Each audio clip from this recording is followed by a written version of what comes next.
Good day, friends. A very good day to you indeed. My name is Westo Enrico,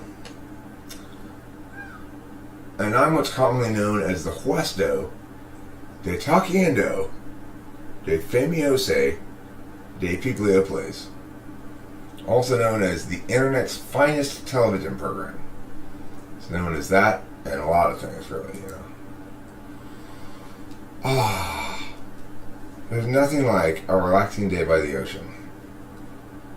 I'm not a big fan of sand, but regardless. So, I was just going through, I was just like watching a video, watch one of my own videos, and then shortly thereafter I was looking at the recommended videos. Or while I was looking at the recommended videos, well, what do you think I discovered in those recommended videos? Can you guess?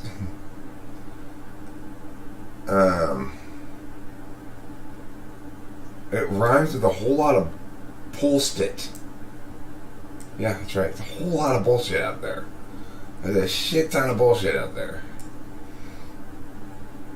For example, let me lay this one on you. Hard and cold style. Okay, some of the titles I saw, well, while doing this little jaunt down memory lane, down recommended video lane, I saw videos saying, here's how to get rid of social anxiety permanently, right away. Oh. Okay. Video titles like, well, I can go look at them. Remember. Crazy nonsense. Just everywhere I look, crazy nonsense. How can there be so much crazy nonsense? I just don't get it. For example, dopamine detox. It seems to be all the rage right now. What is dopamine detox? It's another way of saying goal orientation. It's all. It's just another goal shit. Just more TE goal shit. That's it. Same exact thing as goals. It's like, who's buying into this shit, right?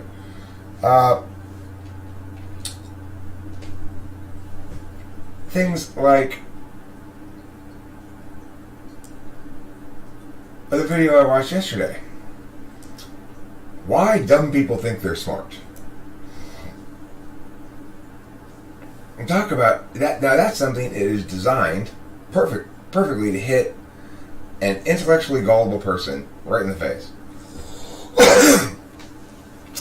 It was talking about basically why people argue the way they do on the internet, and it gave 4 or 5 reasons, all of which made some intuitive sense, none of which could be determined as the actual reason, and none of which explained it from the perspective of the only parties that are actually doing anything, the agents.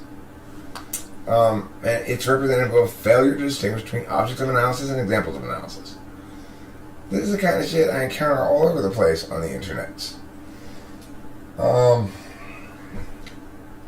People come around here and assert things, like, I got an argument with somebody last night about, they came in saying, I think that MBTI and socionics ought to be treated as different systems, and you could be one thing in one system and one thing in another system. And I read some comment last night about, like, oh, you're not interpreting this right because just because a certain specific subtype approach doesn't work doesn't mean subtypes aren't real. Well, I mean, it's like, if you think subtypes are legit, then you don't get cognitive functions. It's like, okay, so what's a subtype? If I'm a TI subtype of an ENTP, does that mean TI is actually my dominant function? Or, I don't get it. What's the mechanical relationship here? Why are there subtypes? There needs to be some sort of justification for it, you know? There's a justification for types. There's not an adequate justification to standing scrutiny for subtypes. It's better explained by other methodologies.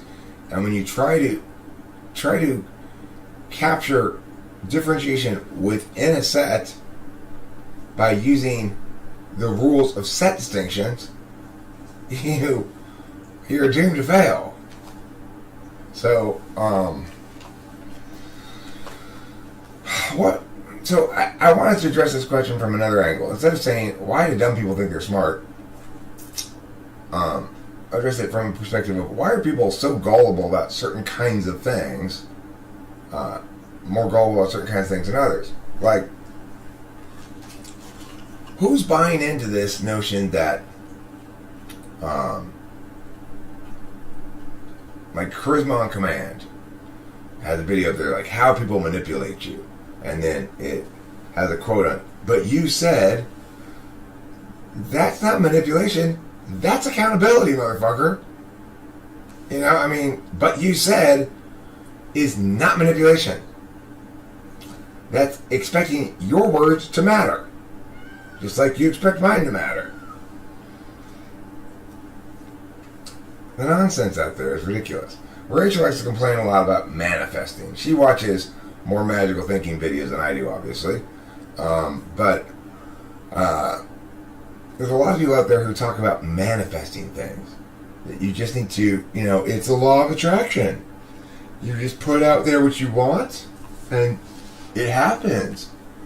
Like, Rachel was complaining about this video she was seeing where, maybe it was a live stream, I don't know, somebody asked a question that they wanted to manifest an encounter with a certain specific celebrity, and the person's like, hey, that's very plausible. Celebrities are always going everywhere, Who's celebrity in my general stores? Okay, well, but if your whole idea here is correct, that you are, with your attitude, somehow compelling other people to behave in certain ways in order for you to fulfill your manifestings, then it's like, I've got a lot of questions about this. What happens if two people's manifestings conflict? And is it really a morally acceptable thing? Let's say you were right and your manifesting shit did work. And by manifesting, you could make it such that I would inexplicably go to Idaho or something. Well, would that be a moral course of action for you to take? There doesn't seem to be anybody thinking about this. It's like, or like, Cloud with his various today's new crazy nonsense, right? What crazy nonsense do we have new for today on Friday?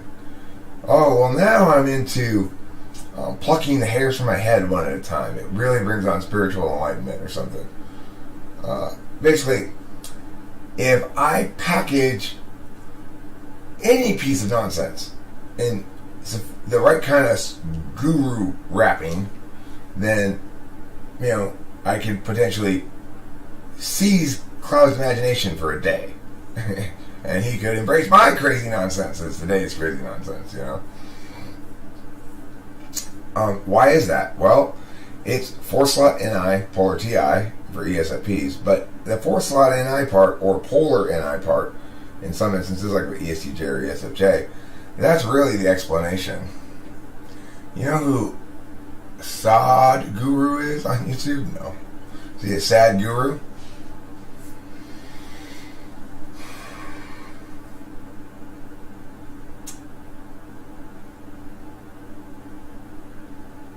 I'm a big believer in affording gurus all the respect they deserve.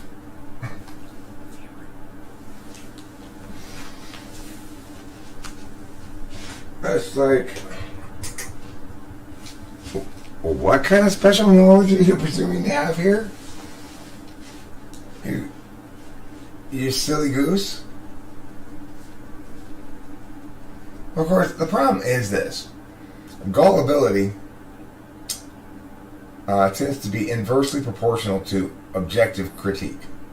So it's like if you are somebody who's a very gullible type, chances are you reject the whole category of objective critique. And it can be very challenging to communicate with such people if you're an objective type who wants to have people's words mean things and matter.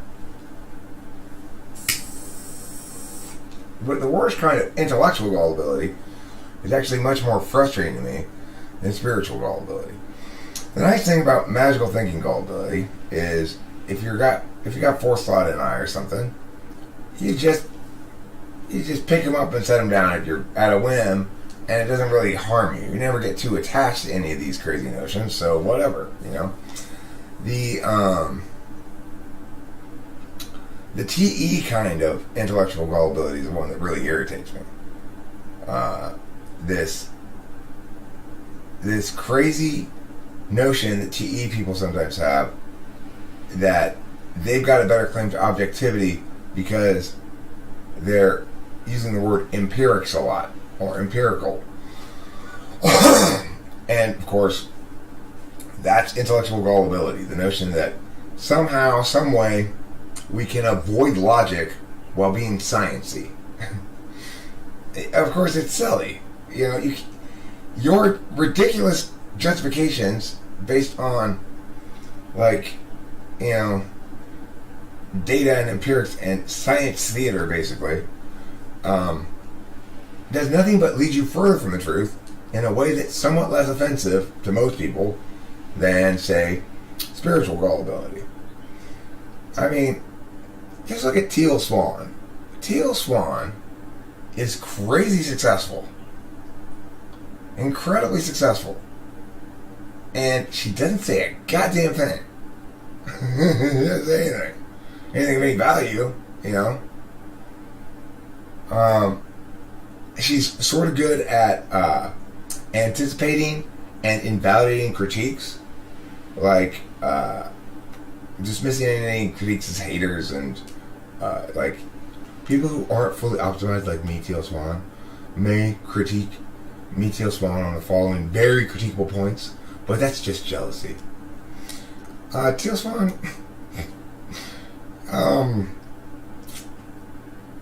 you sicken me, to put it bluntly. You sicken me. You absolutely fucking sicken me.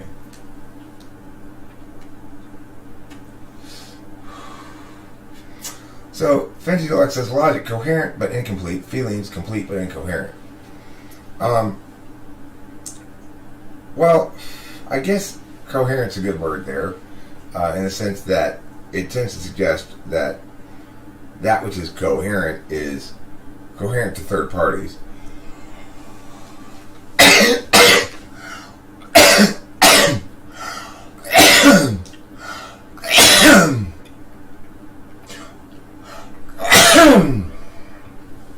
Big sneezes for little Eric.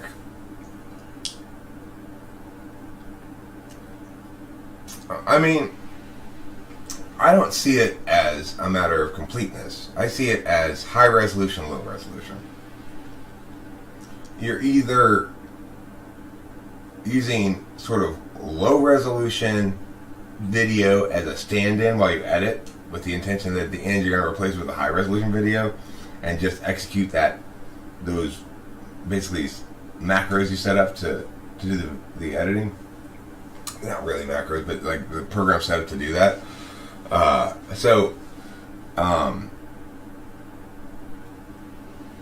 For FI types, they never get to deal really. FI tool, for example, they're always dealing with a high resolution file, which means they don't get conclusiveness, and it takes them a longer time to deliberate. On the other hand, TI tool doesn't really get the high resolution part of it. In other words, they're stuck in low resolution land. I can process all these things, come to all these conclusions, but I'm always missing the core link, which is, yeah, but what matters to you, Eric? You know?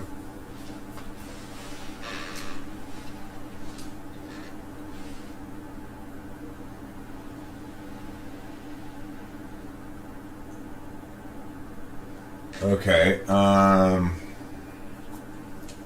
cummy dummy. Is it a cummy dummy? I didn't have to make up any new words. Cummy is a word. Ew, she's all cummy.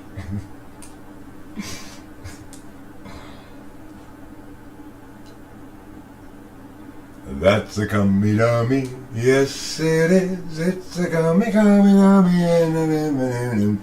Well, the thing is, I wasn't going to use it this morning, but then I was looking at a little bit of the video from last night, and it looks so much nicer than my ones that I don't have this using it. So I decided to just go ahead and use it anyway.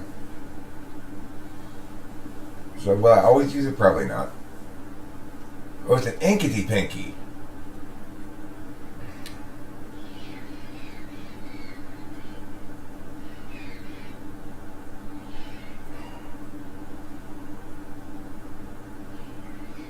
A semen infused dessert.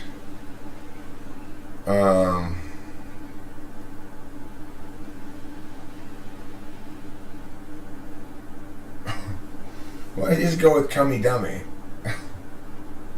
Okay, well now you're making it impossible for me then. I don't know.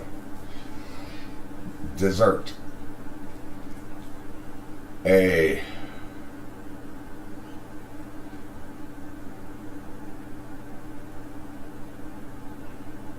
mannequin come out again? A mannequin.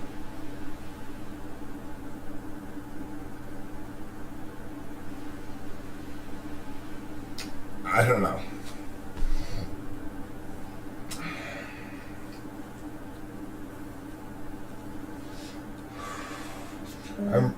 I'm ready to give up.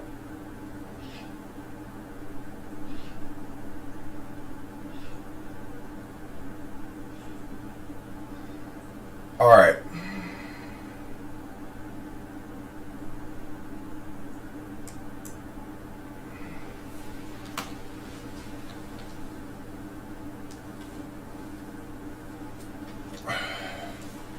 Here's one. A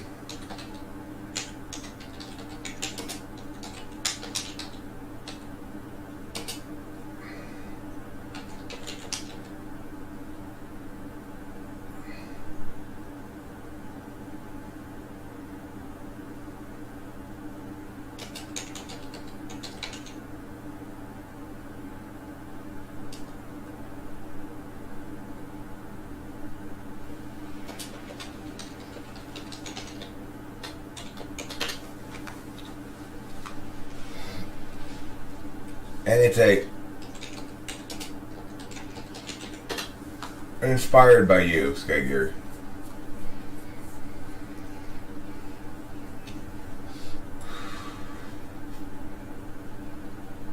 This is going to be interesting. Who's going to get it? It's pretty easy. It's a pretty easy one. You should be able to get it. A cum crumpet muppet? Yeah, muppet doesn't rhyme with crumpet. It doesn't. I would never have gotten cum crumpet. I don't even think I've ever heard that term before. Cum crumpet. You cum crumpet! What did you call me? A cum crumpet.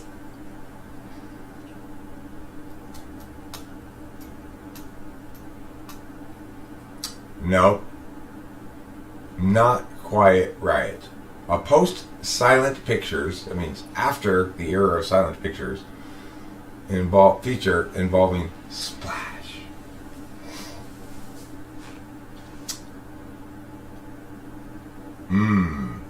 I wonder if there were any instances of the kind of feature I'm talking about in the silent movie era. I wonder, maybe. Maybe. Probably not, though. Probably people made those at home, I guess. Splish Splosh.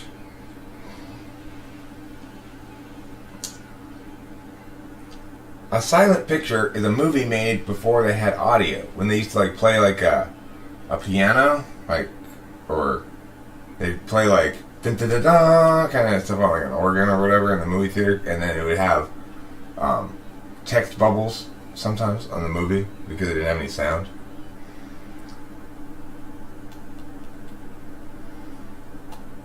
Janine L knows the first word. Why don't you tell us what the first word is, Janine L?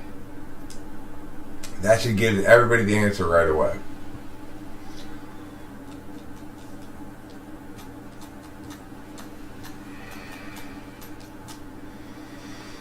I think it's interesting that with silent pictures, before they had sound in movies, that they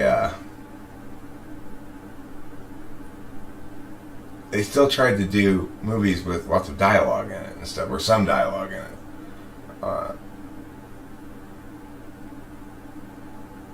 No. Post-silent movie. That means after silent movies.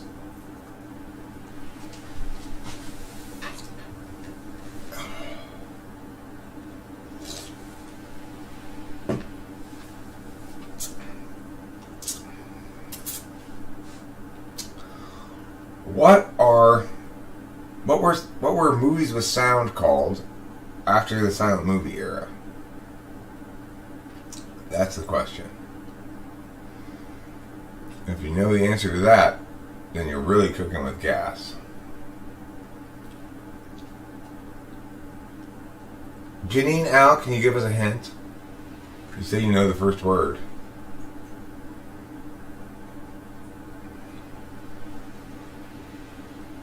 Hi, Canterbury, period, I, O the hat, I, period.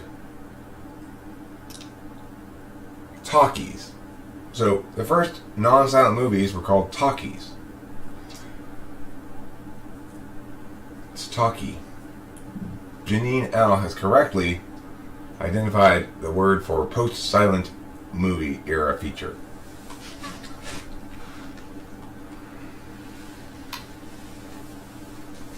Oh, I'm going to have to poo soon. Just to give you guys a warning. If you're expecting me to stay here for a long time before getting up to poo, you're going to be disappointed.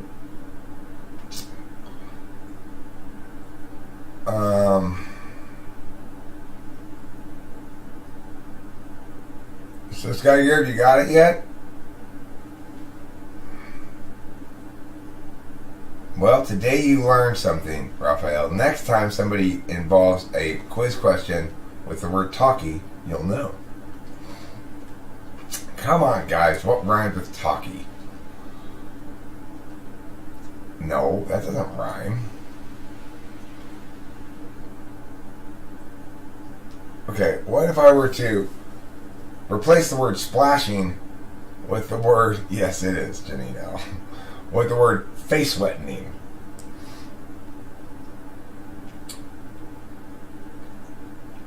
The second word literally translates to splash.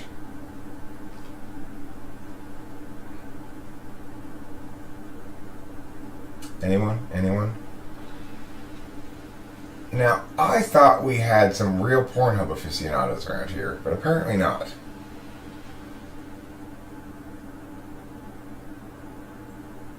Nobody?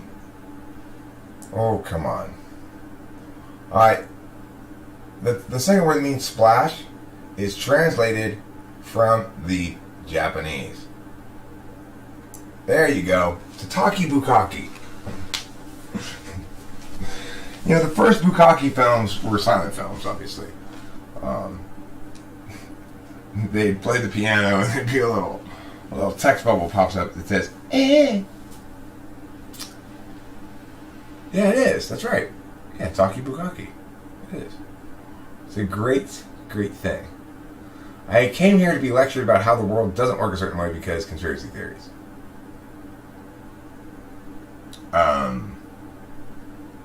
Which conspiracy theory would you like me to affirm? If I agree with it, I'd be happy to affirm it. Yes, you got it. No, Bukkake is 3 syllables. Bukkake. Bukkake. 3 syllables.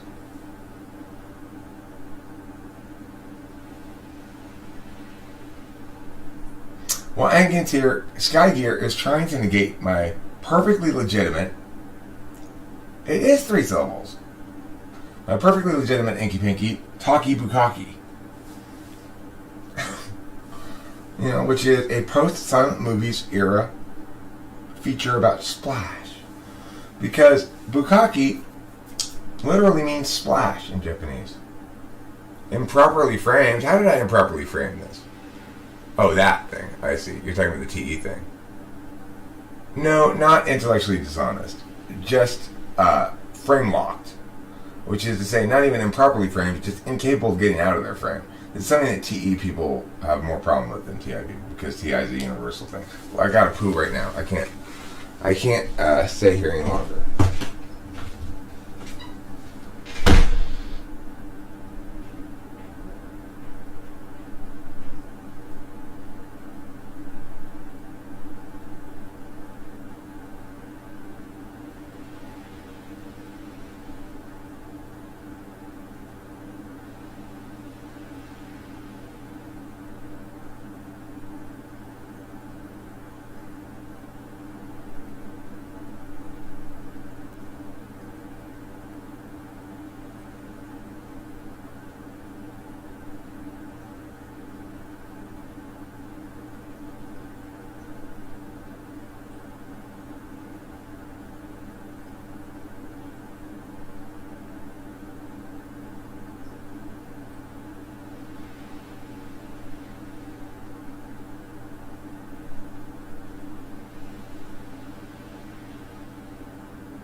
See,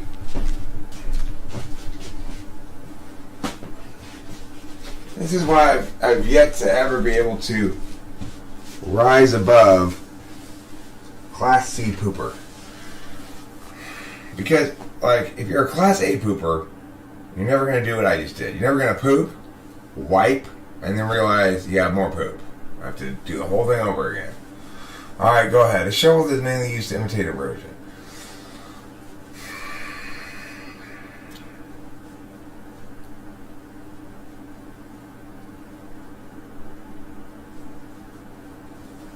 Okay.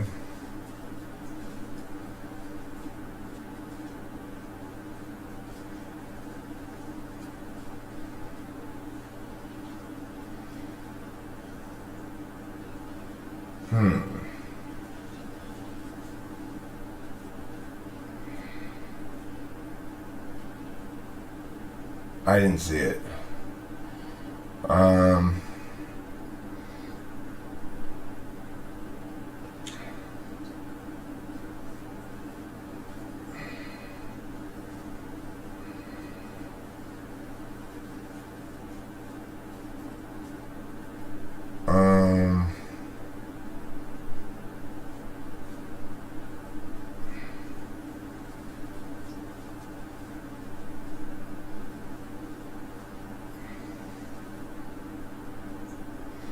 It's gotta be either hoe or spade. So, it could be like, a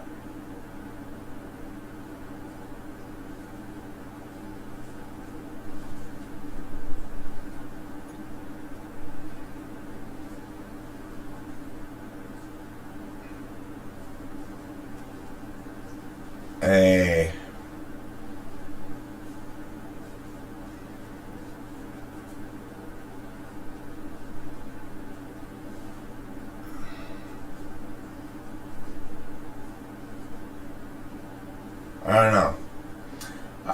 You have to give me the answer. I give up. I don't like organized religion, but I believe in God. I read the Bible and pray.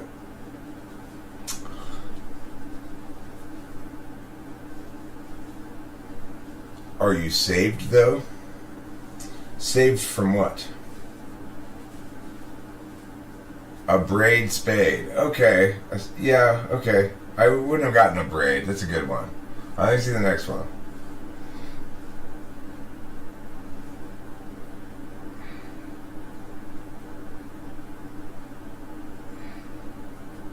Inkity Pinky.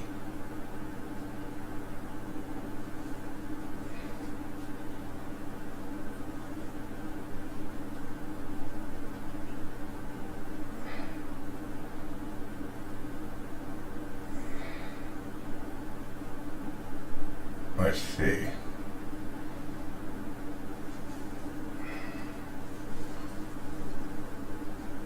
It's hard for me to do these without just sort of sitting here in silence, you know.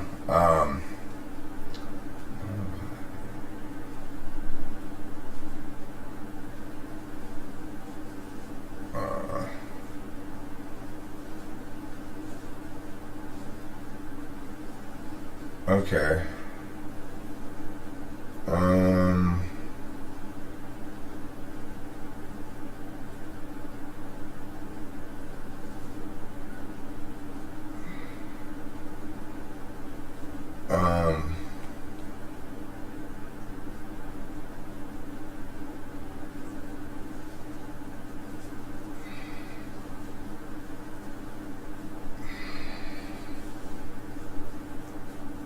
Heroics? No.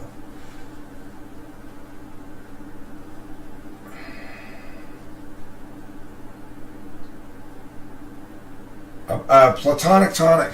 Platonic tonic. Boom. Boom. Boom, motherfuckers.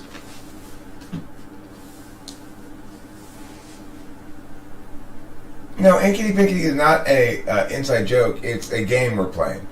So, for example, platonic tonic is 3 syllables too, so it's an Inkity Pinky. Like, I've got one I came up with inside, which is,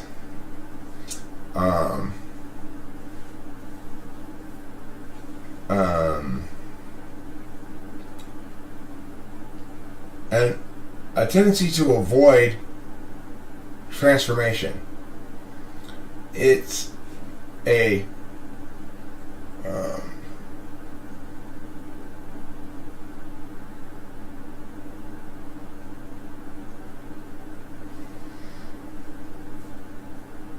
it's a inkity pinkity. Yeah, inkity pinkity is 3-3. And the clue is, again, a tendency to avoid transformation. Inkity pinkity, yes.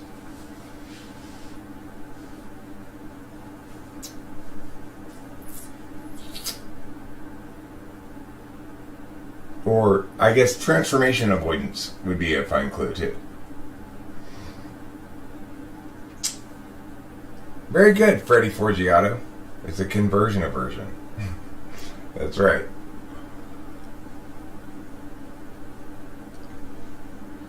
I think it's transformation, not transformance. I don't think transformance is a word. But that's fine. You can make it transformance if you want. I'm putting on a most wonderful transformance tonight. It's about me being transracial. It's a performance about... That's what I should do. Transformance is the name of my one-act play about my transracial identity. Slurs, hatred, racism. These are my mother's milk, my strained peas, my swaddling diaper. I was raised in an environment of hatred, being the only transracial person in my neighborhood. What does transformance mean? I gotta see what transformance means. What's when the Transformers put on a performance? Delusion, confusion. That would be what? That's an answer. So if you were gonna do delusion, confusion, you would say, a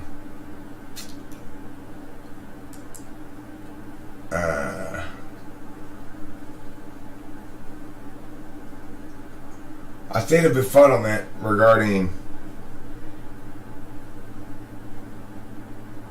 the reality of one's visions or something.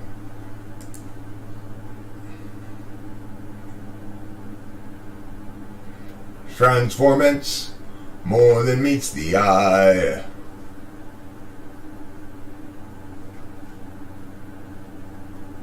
I don't see any definition here. There's no definition here. It just says, oh, transformation is the synonym of transformance. Okay, fine. This means transformation.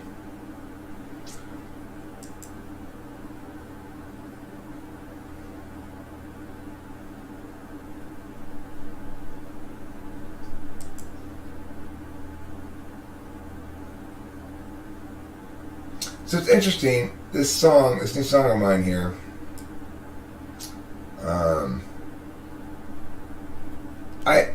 I think I'm quite fond of it, but it's not being very well received at all.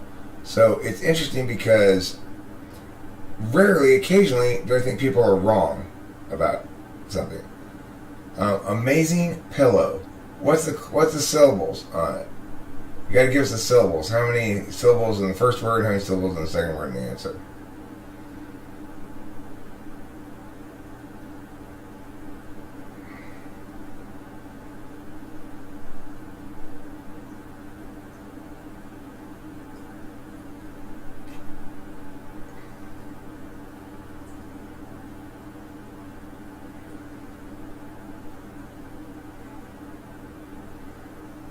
What was I supposed to do? Oh yeah, that's right. So I like this song a lot, but it's, despite my belief in it, it's not doing very well, which is fine. I mean, I don't really care if it's doing well or not. I just think it's interesting that usually if something doesn't do well, I agree with everybody and go, well, the reason it's not doing well is because it's not very good. In this instance, I actually disagree with people. I think they're wrong about it. But I could still be wrong. I haven't spent enough time with it. Let's see what you think.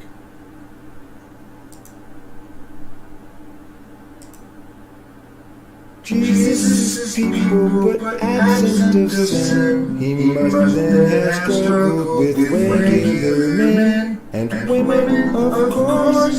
When they were present, the disciples all were really eyeing the lesson. The people of Jesus, once they betrayed, the easy bit, leaving forever is lost. Midnight is not to be saved, but the wise pay terrible cost. If people were Jesus, they'd know what they think, and everyone's word would be true. Feelings once spoken would settle and sink. We all just what to do. The people of Jesus, once they betrayed, the easy way leaving forever is lost. Midnight is not to be saved, the wise pay terrible cost. The one you thought you knew, I'm glad you never met. The life you made for two, I read it to regret. Nerves are shaking, we all have been shook, but being mistaken don't mean you're forsook. Though in the past, but I'm willing to try. We're finding it out if we're willing to try. The people of Jesus, once they betrayed, the easy way leaving forever is lost. Midnight is not to be saved, the wise pay terrible cost. Midnight is not to be saved, but the wise pay terrible cost.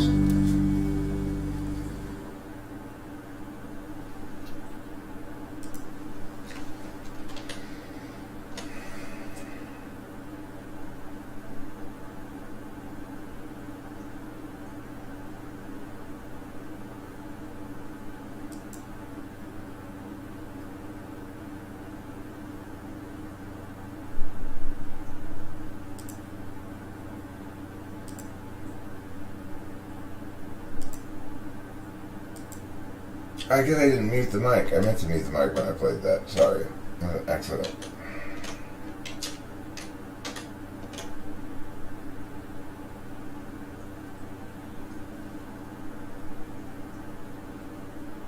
Sorry about the echo.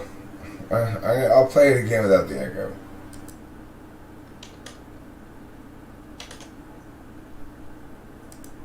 Jesus is people, but absent of sin. He must then have struggled with regular men and women, of course.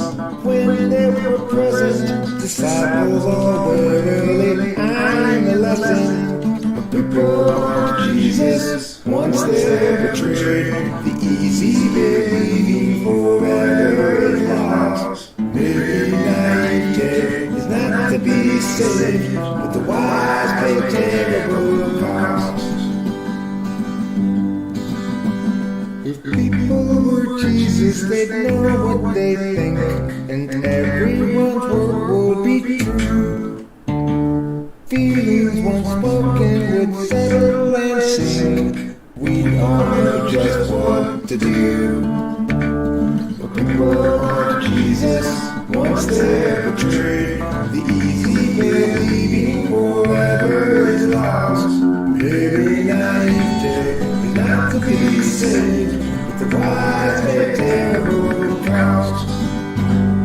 The one you thought you knew, I'm glad you never met. The life you made for two, I read it to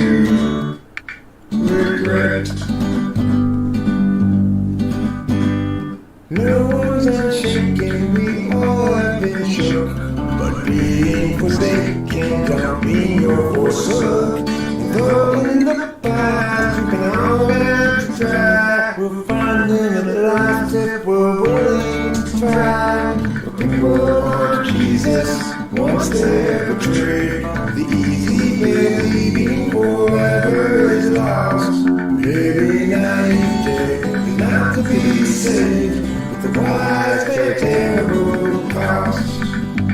Yeah, maybe naive not to be saved, but the wise pay terrible cost.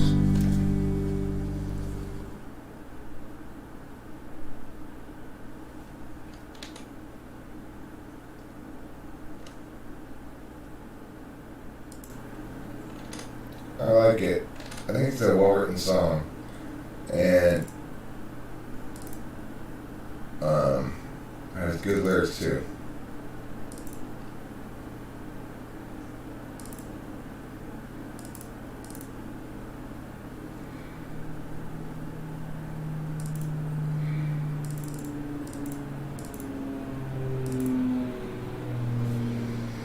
Now we've moved. We've moved to this park where, as you see, it's autumn. The sun is setting, and this bench is where I'm sitting on.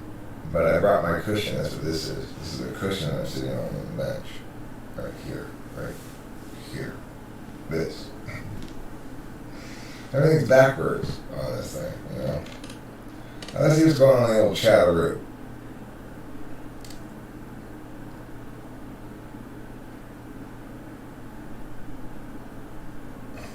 Who loves the animals? But I have to remove that comment, okay? Raphael, no offense. I'm not upset at you or anything. I just be careful. More than meets the eye of all-seeing pie slice of symbolism and reality people can't see. Hallmark tunnel vision vanishing pointless. Sorry about the echoes. Not echoing anymore.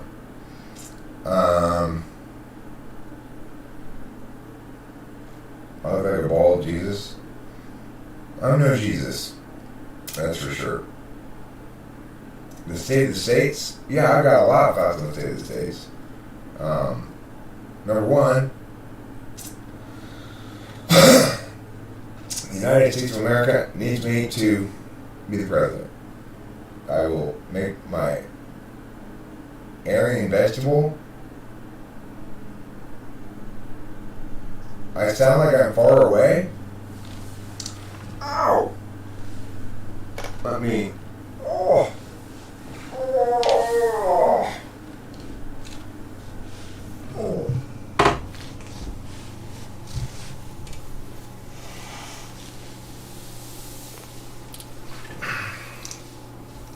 You know what I enjoy just about more than anything? A good pile of flotsam and jetsam in the morning. First thing in the morning.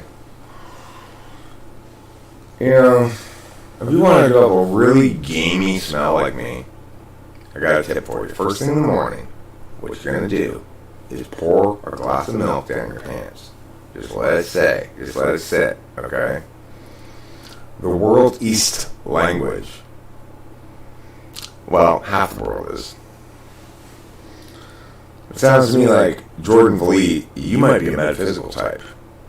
If you think the world is really done with language, you just might be a metaphysical type, okay? If you're more concerned with what something means than the actuality of it, what do you get out of you to do with it? Oh, God. Jeff Foxworthy, will you shut up? I don't like you, Jeff Foxworthy. You make me feel sad for humanity. No, Nicholas Watson, that's not how I'm going to save the world. It's certainly one way to save the world.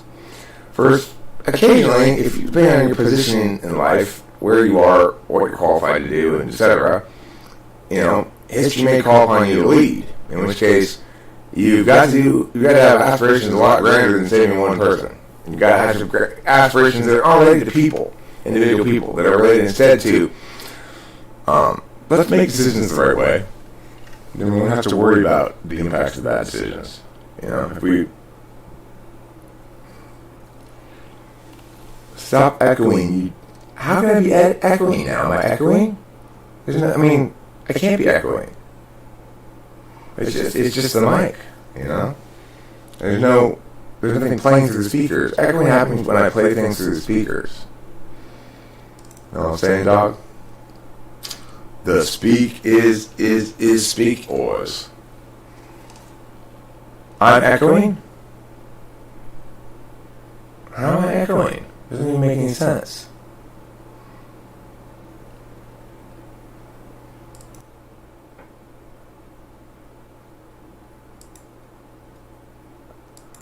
Am I still echoing? Now that I muted I just muted the desktop audio part. I'm not playing myself through the speakers. It's not playing through the speakers. There's nothing coming out of the speakers. Am I still echoing? Now that I muted the desktop audio? If I'm still echoing after muting the desktop audio, then obviously it's not coming through the speakers. Okay. I'm going to try something. It might help.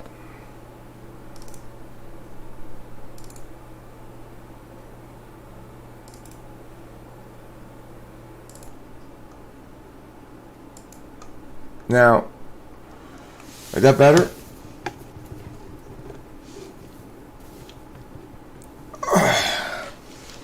The thing is, it should be worse quality sounding audio, but because it's using the webcam mic now. But does that take care of the echo? Let's find out. Good now? Okay, cool.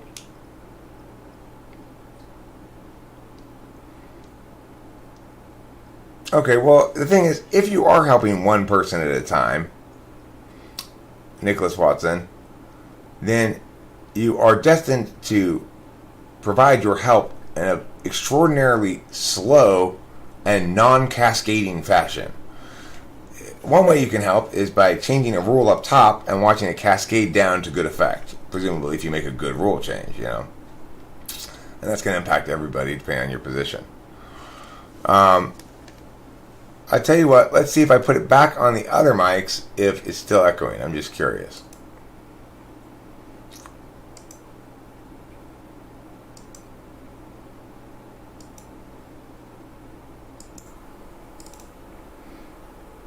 Is it echoing again? Are we re-echoing? Have we resumed echoance?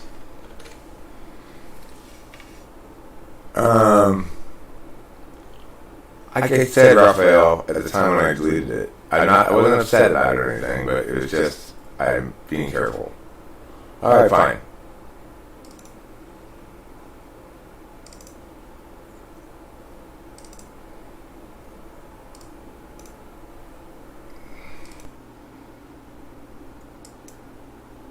There. All done with that now. Is that better? Are you happy? Are you satisfied finally? You know, I haven't even pulled a single bong rip yet this morning. I've been up for like at least an hour or so probably. How long have I been streaming for? Yeah, an hour. I haven't pulled a single bong rip yet. That is crazy talk.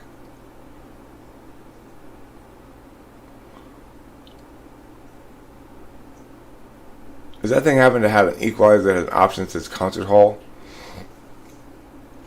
No, I don't think it's... it could be some sort of setting in the... One thing is, I turned off this this auto adjust the levels thing that it had on because it sometimes get really loud and sometimes really quiet and it was annoying. What time? Where you be? It is 7:30 in the morning, 7:24. I don't know, Raphael. In this instance, I'm erring on the side of caution because I guess I'm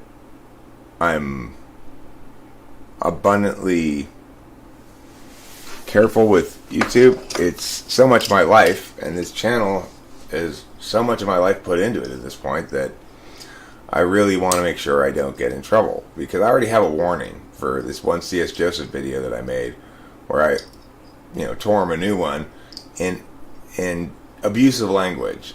So it was right after the change of the new rules or whatever, and I got busted on it, and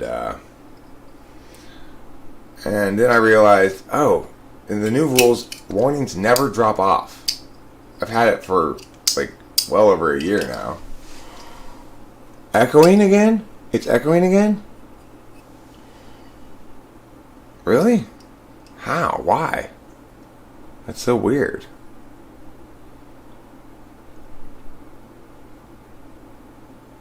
Alright. Oh, no echo right now. Okay. I gotta get a bite of food in me because I'm feeling like that gonna puke 'cause I'm hungry thing.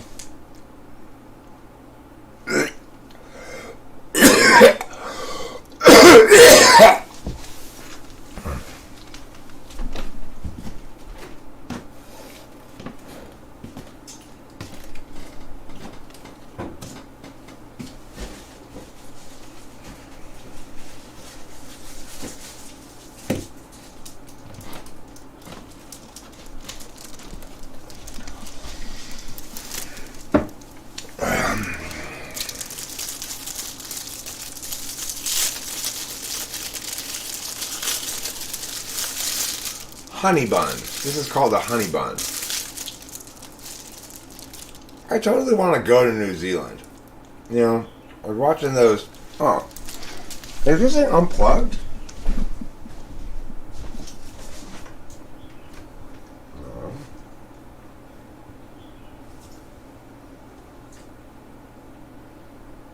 I don't think so.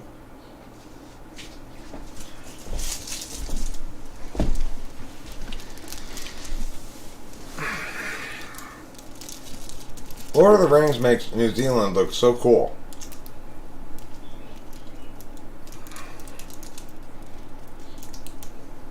I mean, the thing is, I sort of concede the point about my warning that YouTube gave me, that I really don't have any business using that kind of abusive language. It's bad discourse, you know, on my part. So, okay, fine. Now, granted, if anybody deserves to be lambasted with abusive language, it is history's most stubborn disinformationalist, C.S. Joseph.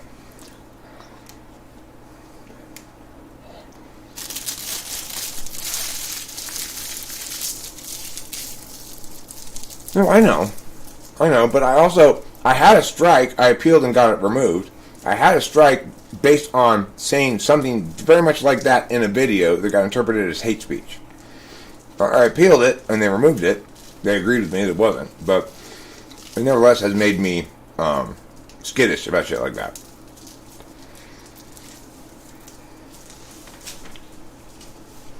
Like I said, I'm not saying you did anything wrong. I'm saying I'm erring on the side of being probably too cautious. Boo-hoo WTF? Boo-hoo TFB. That's the proper response here, Raphael. Boo-hoo TFB. Boo-hoo. Too fucking bad, motherfucker. Deal with it. Not that big of a deal.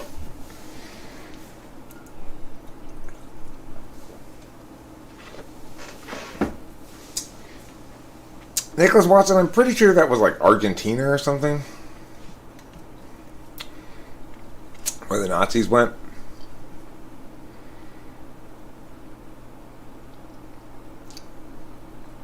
Can you imagine, like, being a normal person, happily living in Germany in 1938 or something, and getting swept up in all this shit, and ending up like a big name person in the German army during World War II, and then after the war's over, you're like, Jesus, now I'm having to escape to Argentina. How did all this happen? America. Welcome to America.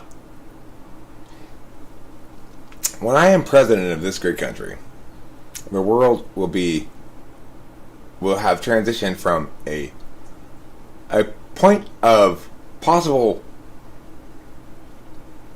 collapse to a new resounding strength built on the capacity to be adults.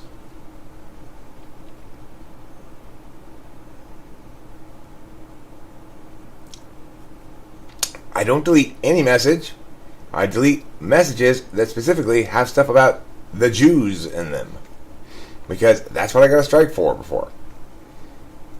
So, hence, I will repeat 3 very important letters to you, Raphael, in this moment of your turmoil.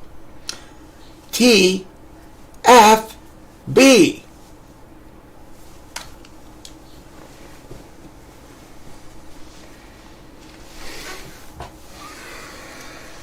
Yeah, the capacity to be adults. I mean, I don't see us. I can't think of a single world leader who I would consider an adult in either their thinking or their policies or their approach to discourse or anything. The world is waiting for its first adult leader, and I'm on my way.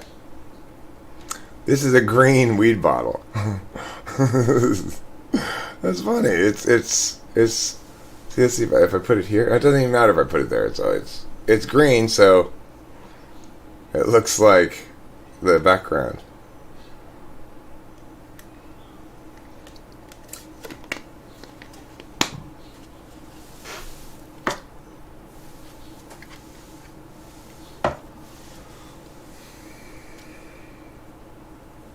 Well, I mean, the thing is, I don't want to be entertainment.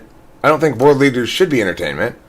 I don't think leadership positions in general should fall to those who are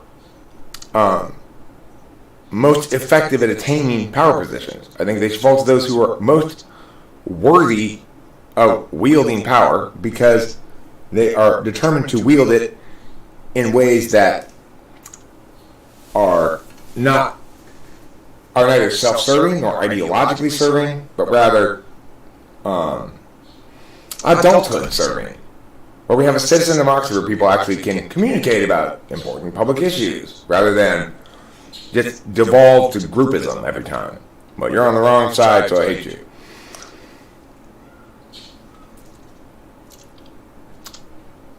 Merkel, I mean,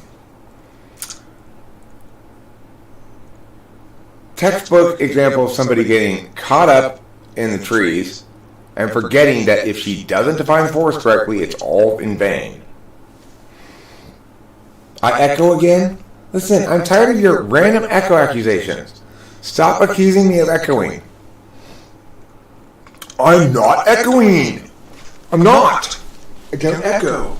I give up echoing for Lent.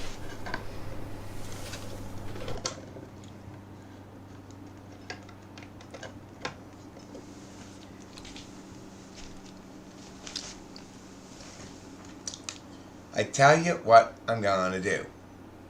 I'm going to see if I can fix this right now. And while I'm trying to fix this, I'm going to give you a little bit of free bonus entertainment.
Is it a Garing Charing?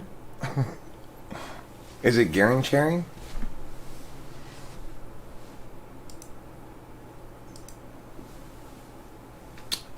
Or possibly,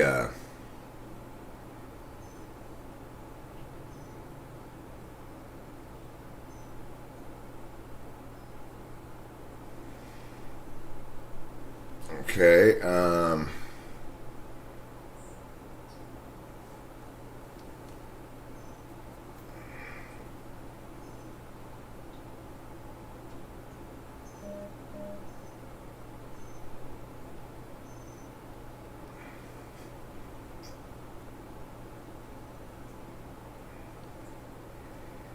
is I am trying to think outside the box.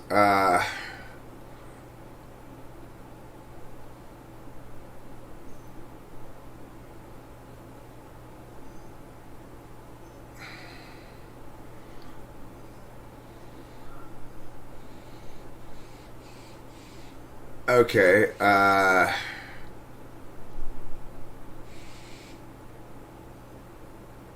Kaiserizer? A Kaiser advisor? What's the clue again?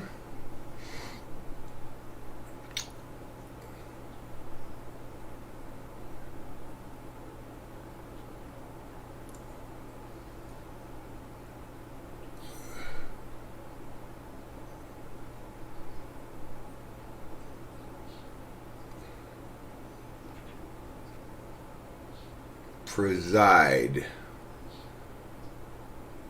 A German who presides over a meeting. What is presiding over a meeting? Chairing a meeting? And the chairperson being the...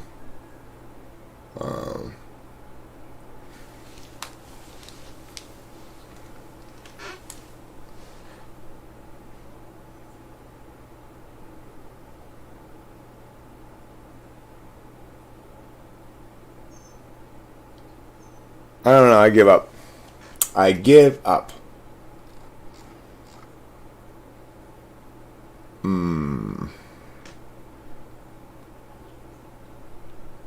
A Bismarck.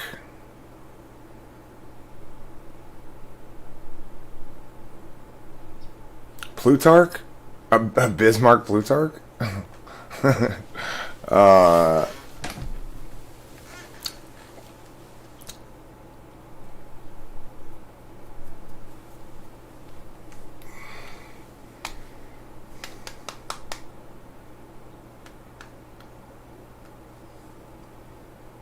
Chairman is the first word. Okay. I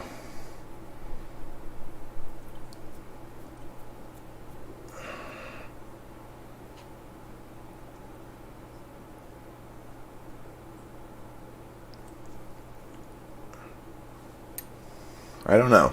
I give up. I give up. What rhymes with chairman? A hairman? Yeah. A bear man?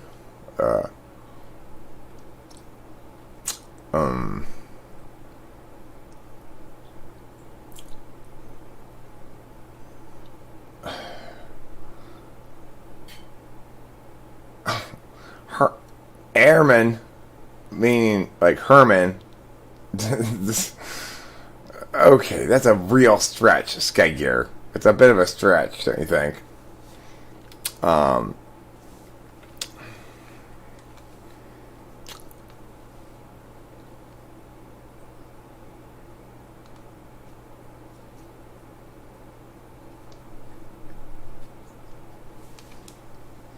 Okay, here's one based on the same basic idea of a German, right? World War II German.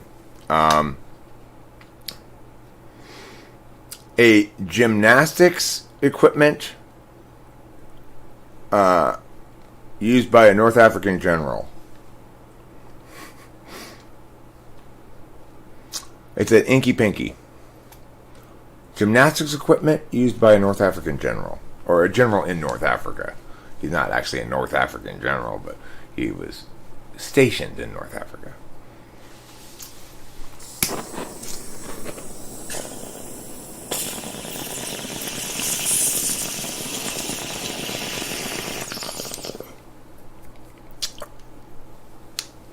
Used by a yes, very good, Skagger. It's a Rommel Pommel.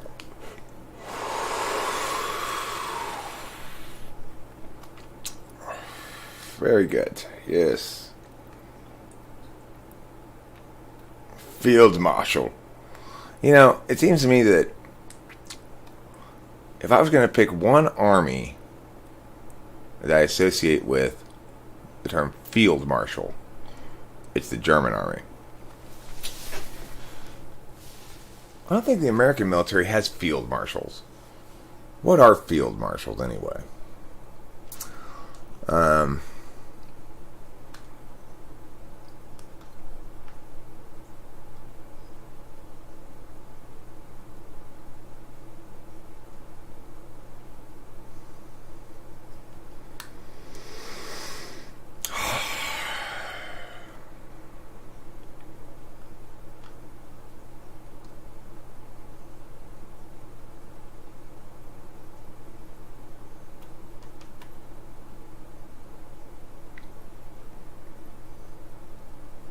Cheese eating surrender monkeys?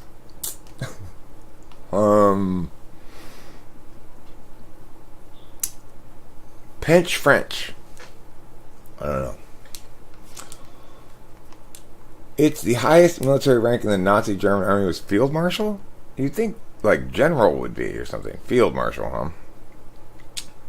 I see. Who was the guy who ran the Luftwaffe? What was his name?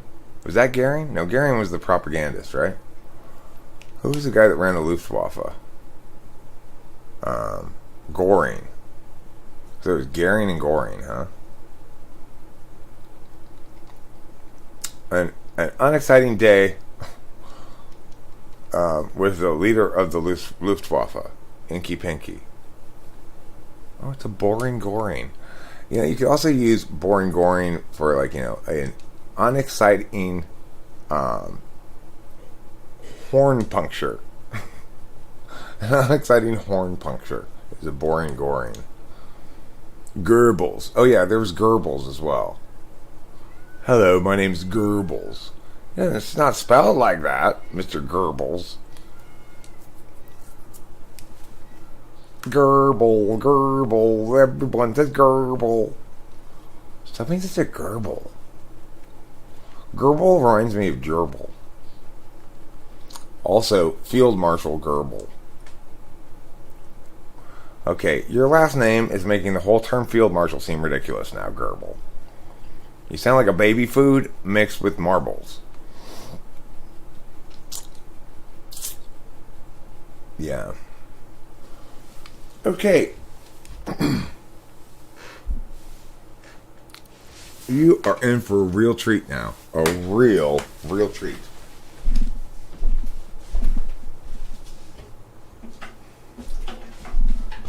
Oh yeah, that's right. I'm going to play a song on the guitar for you. And I am a trained, professional music person. How do you say Field Marshal in German? How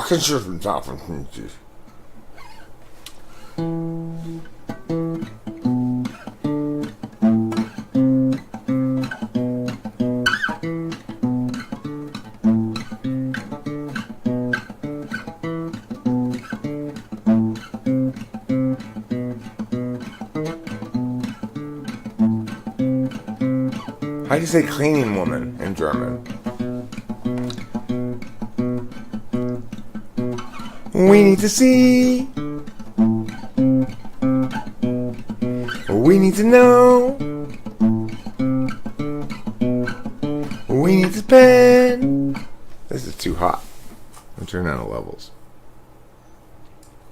Too hot for TV. This is too hot for TV. Call now. Girls are waiting. They're waiting for you to call now.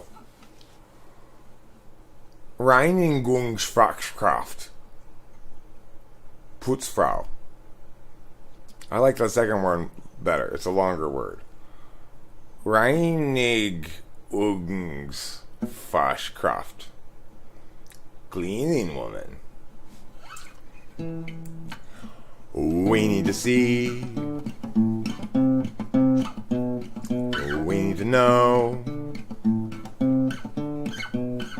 We need to pin happenings down by a means to judge, a logic to life we divisively unlike and from which we'll rarely budge. People everywhere gather up, enemies outraged at how they miss a sign. How do they set their priorities? These foreign backstabbing entities ensuing heartache and misery follow necessarily from their savage ways. Insulting Carson Desiree, we're stuck in such petty larceny. We all petition the rectories and call it destruction of the whole damn world. Julie shares now her limits, hoping Julie will too. Jerry says for 4 minutes he just can't say things like they do. She soon forgot about should and ought, although she ought recall she'll die. She soon forgot about soon and ought, although she ought recall that she'll die. People everywhere gather up, enemies outraged at how they miss a sign. How do they set their priorities? These foreign backstabbing entities ensuing heartache and misery follow necessarily from their savage ways. Insulting Carson and Desiree, we're stuck in such petty larceny. We all partition the rectories and call it destruction of the whole damn world. Boom! I just dialed 1-800-GIRLS and got a pizza. No girls and no anchovies. What's a girl gonna do? Thank you so much, Nathan Long. I very much appreciate you saying that. You're a kind and wonderful human being. Gerald has a thought. Gerald has a lot. Gerald has a plot to get to Marjorie's tater tots. He's got a good idea for an name-changing business, thinking now about what he'll call Christmas when they hire his firm to change that name. Gerald always thought there'd be chance enough to return to the work left rough. He'd get back to it eventually, but his visions piled up and his plans would interrupt all the work that started off so hopefully. But now his mind is back on his business, thinking of changing factless to listless. Oh, how all the people will shout his name. And Gerald knows he understands ever more clearly here now. He won't provide explanation regarding the why or the how.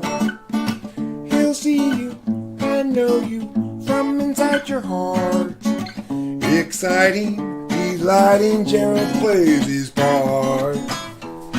And Gerald still knew there's too much to do, and he had dropped the time in the underview. Too much to rebut, so where, now, and what? Too much time spent nitpicking the skew. With you, Gerald has a thought. Gerald has a lot. Gerald has a plot to get to Marjorie's tasty spots. He's got a good idea for an engine in business, thinking now about what he'll call Christmas when they hire his firm to change that name. Gerald has a thought. That was good speed on that. Good tempo. I usually play it a little too fast. I didn't play it too fast that time.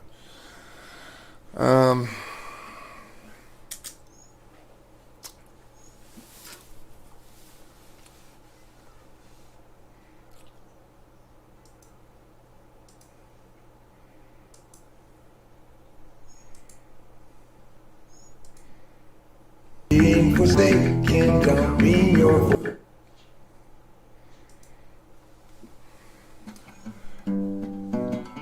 So this new song, Jesus People, is one of only 3 songs in my history of history of songwriting. There's in 3. It's a waltz, you know. If Jesus was people but absent of sin, he must then have struggled with regular men and women, of course, when they were present. Disciples all warily eyeing the lesson.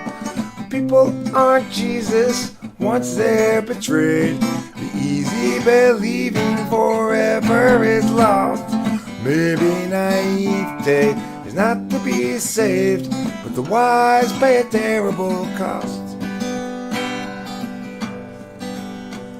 If people were Jesus, they'd know as they sink, and everyone's work would be true. And feelings once spoken would settle where sink, and I always know just to do. But people aren't Jesus once they're betrayed. Easy believing forever is lost. Maybe naivete is going to be saved, but the wise pay a terrible cost. Yeah, the wise pay a terrible cost. No one you thought you knew, it's like you've never met. The life you made for two has faded to regret. There's no one unshaken, we all have been shook, but being forsaken don't mean you're forsook. And though in the past we've been hung out to dry, we'll find them at last if we're willing to try. But people aren't Jesus once they're betrayed. Easy believing forever is lost. Maybe naivete is not to be saved, but the wise pay a terrible cost. Yeah, the wise pay a terrible cost. Yes, the wise pay a terrible cost. It's a good song. Oh, Jesus, once they're betrayed, the easy believing forever is lost. Maybe naivete is not to be saved, but the wise pay a terrible cost. But the wise pay a terrible cost. One who thought you knew acts like you've never met. The life you meant for two.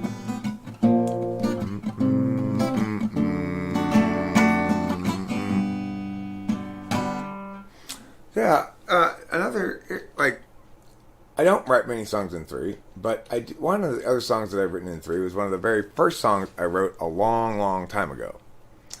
When Eminem passed the any polar test, he would test negative for any polar, which is to say, he'd test as an any dom, possibly a tool function user, but nothing else. He could be an INTP. That's the only other possibility besides the INTP.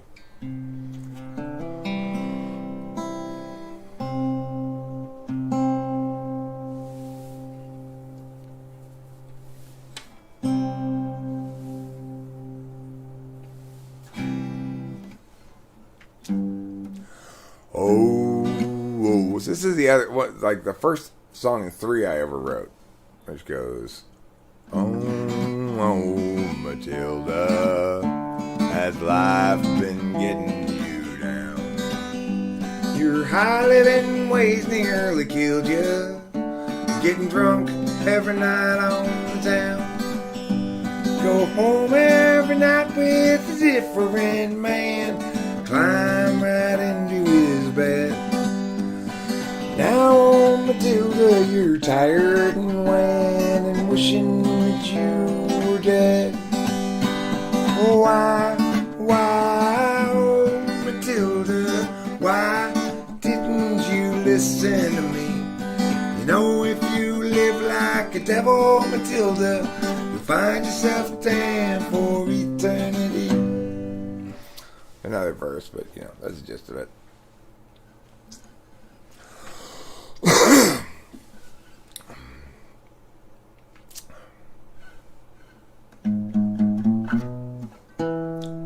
What's the matter with Dan? Is he there? What's the matter with Chad? Sorry. What's the matter with Chad? Is he terribly bad?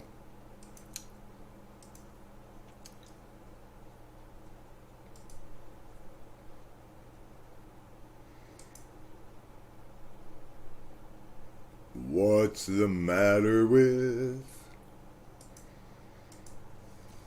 Matter? What is the matter?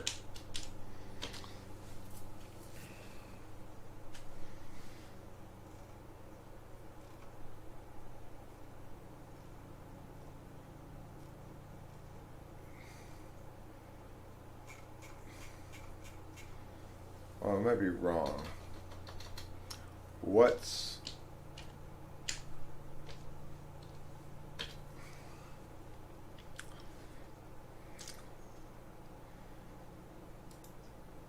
this? And then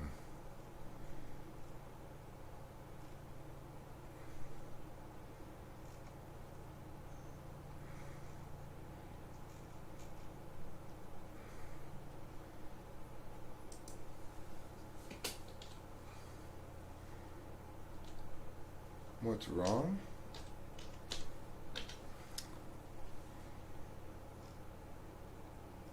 Yeah, here we go. Okay, good. Good news. I got the things I'm looking for now. I'm glad You can stop panicking and you can start living again. Wait, I don't want to do that. This is the one I'm playing first. Alright, here we go.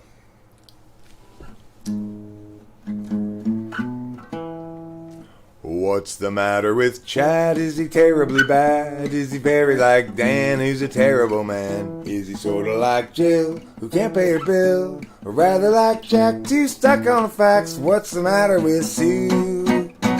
Will she know what to do if they bring attitude? Will she show ingenuity? She talks about you whenever we go walking. What's the matter with Bryn? Is she living in sin? She's been hanging with Jim, he's looking terribly thin. What's the deal with Frank stealing fish from a tank, colluding with you, and they're talking to Lou? What's wrong with the ladies?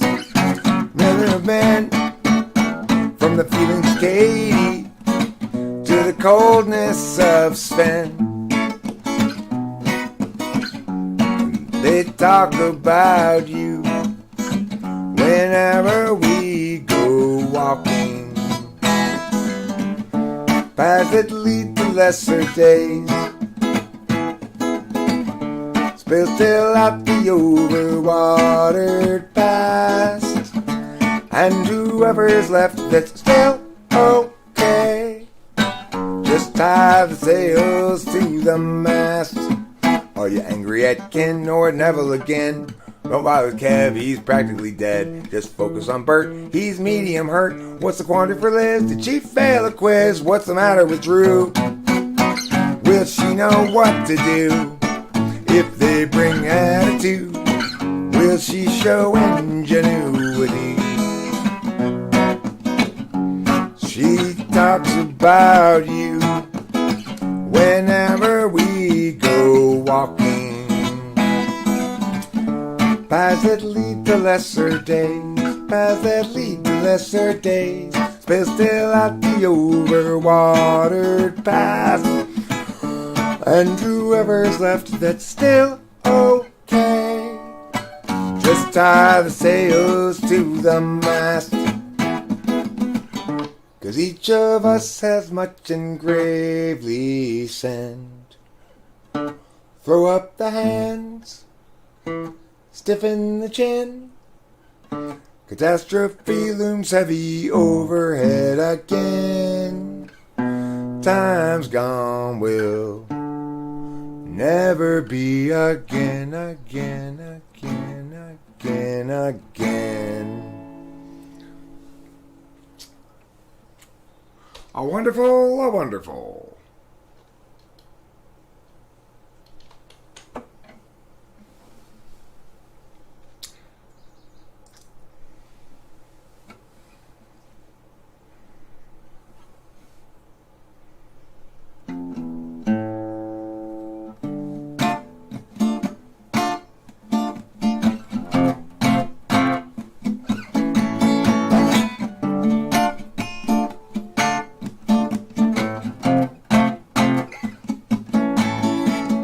Oh, he came here with her.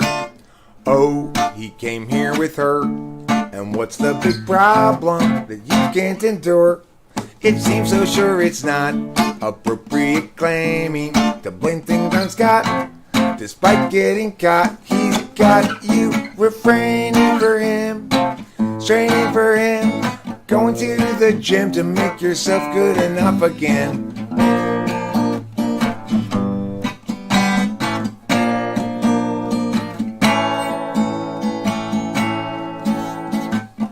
Yeah, you guys both have lots invested. That's not a reason to stay around. Through the years, you've both been tested. Time to move up, find higher ground.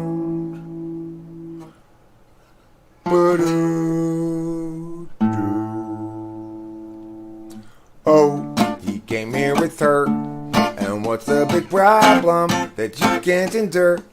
It seems so sure it's not appropriate claiming to blame things on Scott. Despite getting caught, he's got you reframing for him, straining for him, going to the gym to make yourself good enough again.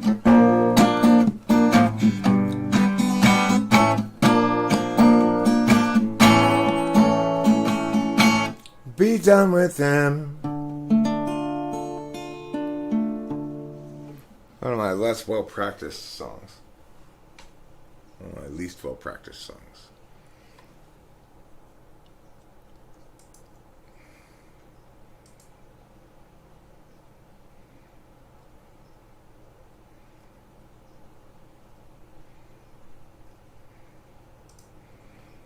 Okay, here my other most recently new song. This one's a little less new than If Jesus is People, but also on the newer side. In the last couple of weeks, I guess I finished this. Last week, maybe. 30,000 days. Too many expectations. Not even worth a damn. 30,000 nights. You sleep off intoxication. Otherwise, you're stuck to plan. I wasted half my days trying another's ways. Who can tell me my priorities?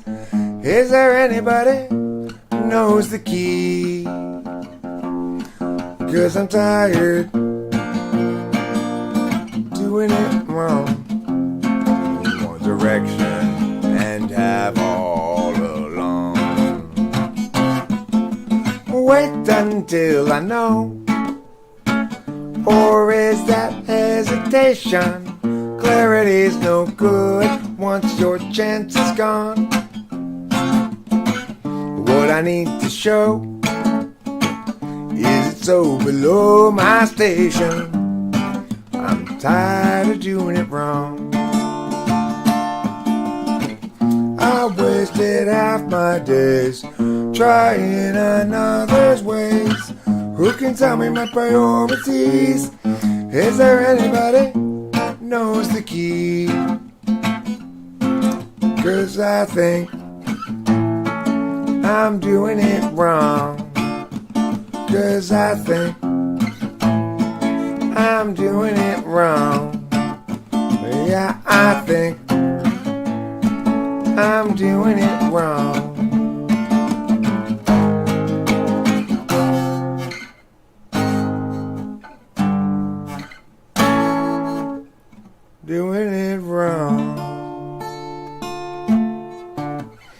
Okay, that was a good song. I like it a lot, but it's not really super practiced yet.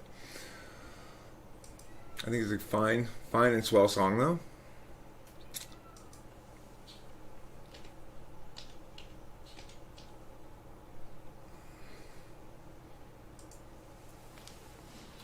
This next song is called Agave Weatherman, and it is what I might call a learning adventure combined with a social critique combined with a lot of love.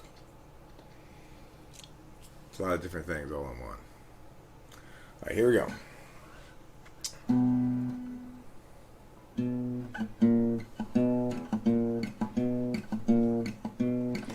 You're living on a time frame I will never know. Alienation and humanity's soul. Imagine you a future after the collapse, returning to the urgency of isolated past. You're picturing community, free of metaphysics, hunting buffalo while you're picking red delicious. Knowledge of the seasons, wisdoms of old. Fires blazing in the night to keep away the cold.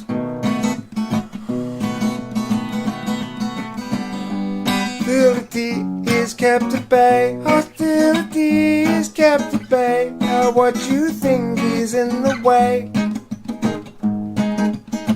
of life as children of the land, with an agave weatherman. Imagining a history that never could have been. You lecture it's a college, advancement is a sin. Lamenting disconnection and every corporate act. Asserting all your feelings and ignoring all the facts. Hostility is kept at bay by what you think is in the way of life as children of the land, with an agave weatherman. You find modernity just so banal. Wish you had lived now any time but now. Your experience won't run afoul of exceptions you allow. You visualize nobility sipping on some port, or tribes of peaceful savages in beautiful comport. But few of history's people ever thusly did cavort, 'cause life was solitary, nasty, brutish, poor, and short. Hostility is kept at bay by what you think is in the way of life as children of the land, with an agave weatherman. With an agave weatherman. Isn't that a nice song? Isn't that sweet? Isn't that swell? I really like it. I say, hey Eric, good job. You did nice work there. You did a nice job. And you are okay. No matter how many times everybody tells you otherwise.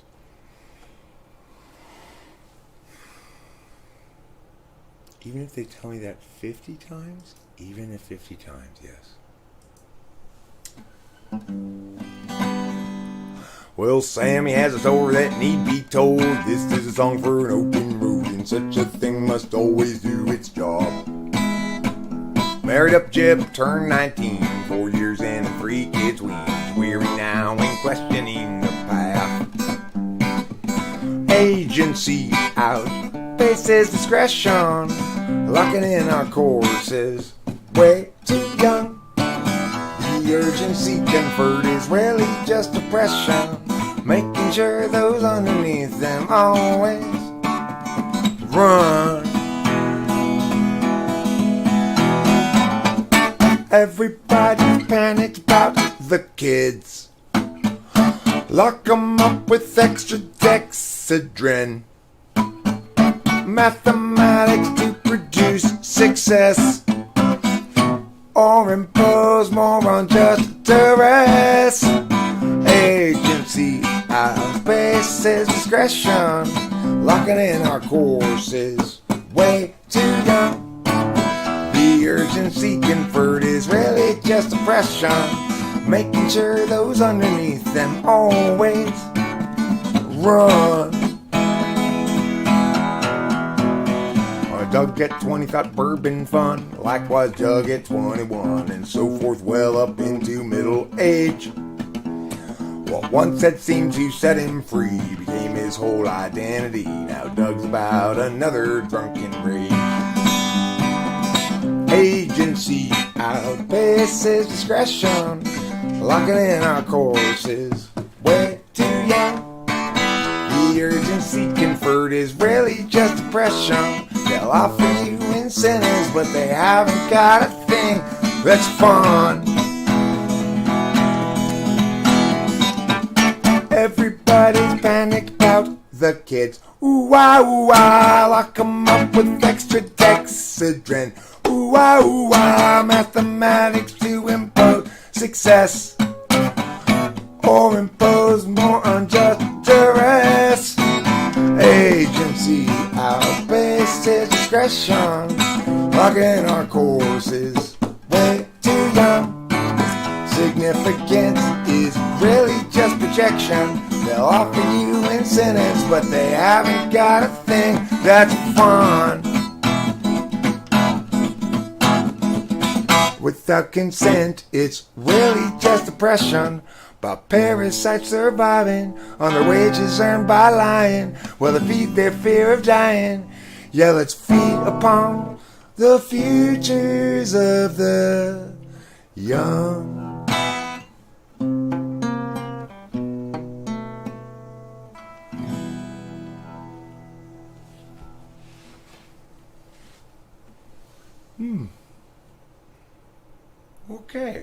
Okay, good. Not bad. Well done.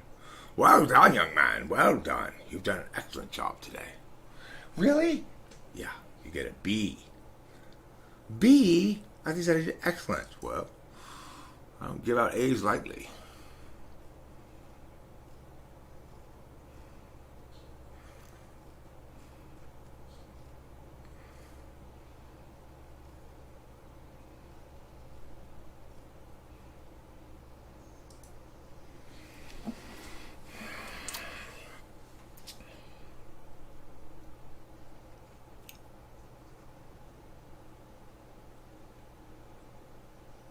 Okay, this song here is called Noise in the Data Stream.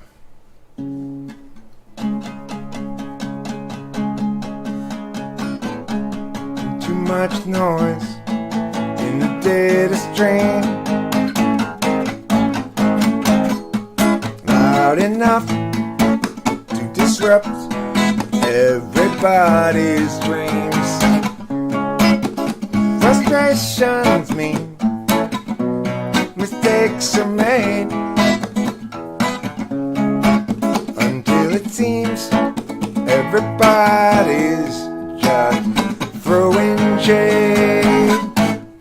I won't be just another casualty of other people's well-intentioned rules. I used to think that some tomorrow there'd be time for yesterday. It's not the sort of thing that one can borrow. No one willing still to lend a day.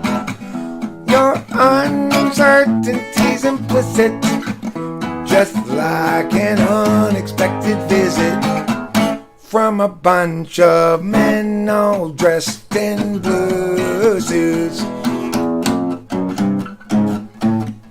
I won't be just another casualty of other people's well-intentioned rules.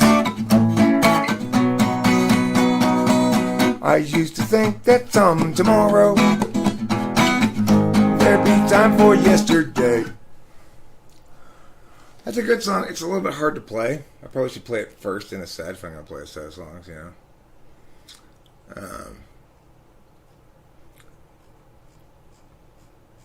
Now I'm going to play a cover in a second, I think. Probably.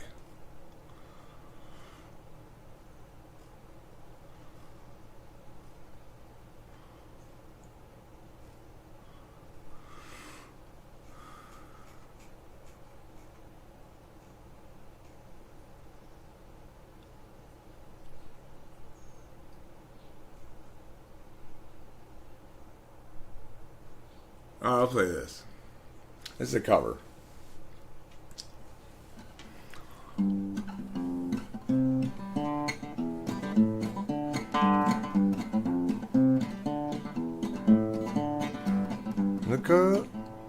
The color of infinity inside an empty glass. I'm squinting my eye and turning on and off and on and on the light.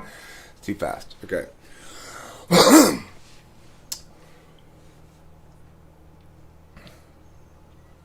Too fast, but a fun song. I'll play it right speed and it'll be a lot of fun, I think.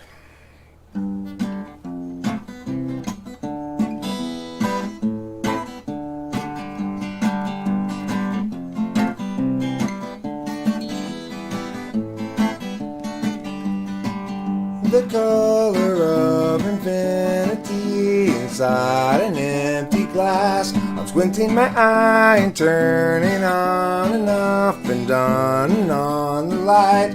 It's an experimental film which nobody knows about and which I'm still figuring out what's going to go in my experimental film. Yeah, you're all gonna be in this experimental film, and even though I can't explain it, I already know how great it is. This takes a lot of wind to sing this song. I already know the ending, it's the part that makes your head implode. I don't know what makes your face implode, but that's the way the movie ends. In my experimental film, which nobody cares about, but which I'm still figuring out what face implodes. My experimental film, yeah, you're all gonna be in this experimental film. Even though I can't explain it, I've already know how great it is. Even though I can't explain it, I already know how great it is.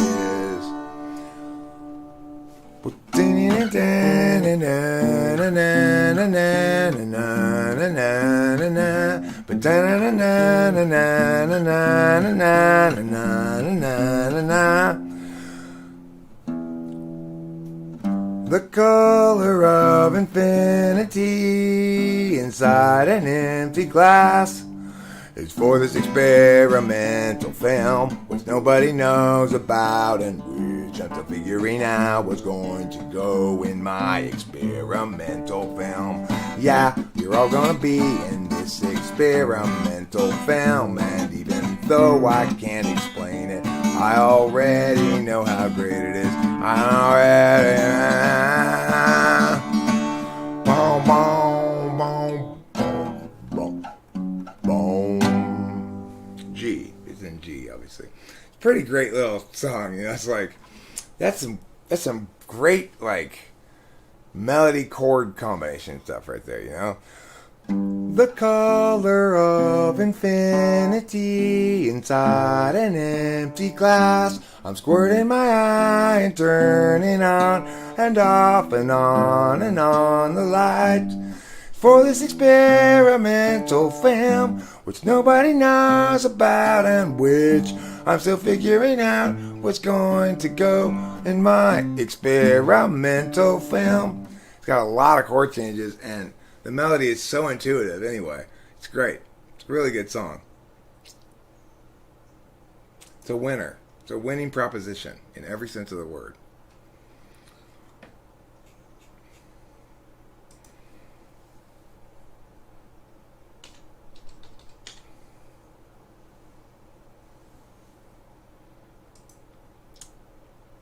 Here's another chorus.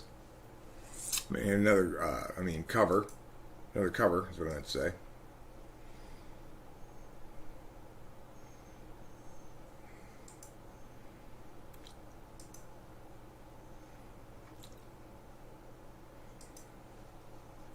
Here we go.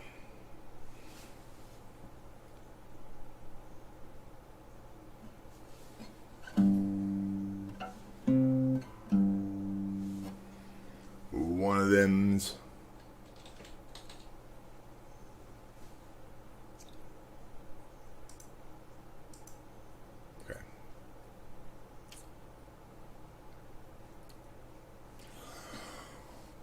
One of them. One of them's off her food and the other one's off his head, and both of them are off down the boozer to drink a toast to the one that he hates most. And she says there are no winners, only losers. Well, if there are no winners, then what is this he thinks as he watches her complete the lap of honor? And he sits in the stands with his head in his hands, and he thinks of all the things he'd like to bring down upon her.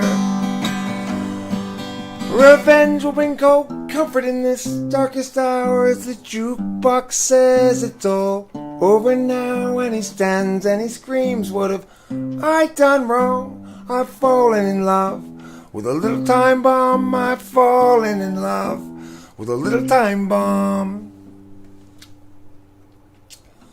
In public he's such a man, he's punching at the walls with his bare and bloody hands. He's screaming and shouting and acting crazy, but oh, he sits at home and he cries like a baby. Well, he holds her letters, but he can't read them as he fights this loneliness that you call freedom. You said this wouldn't happen if you wore a robe. I've fallen in love with a little time bomb. I've fallen in love with a little time bomb.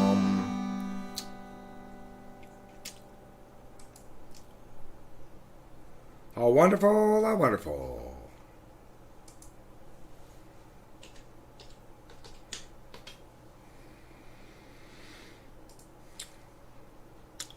And probably one last cover, I think, before wrapping it up. Maybe I'll play another this original after this, but this is one of my very favorite covers.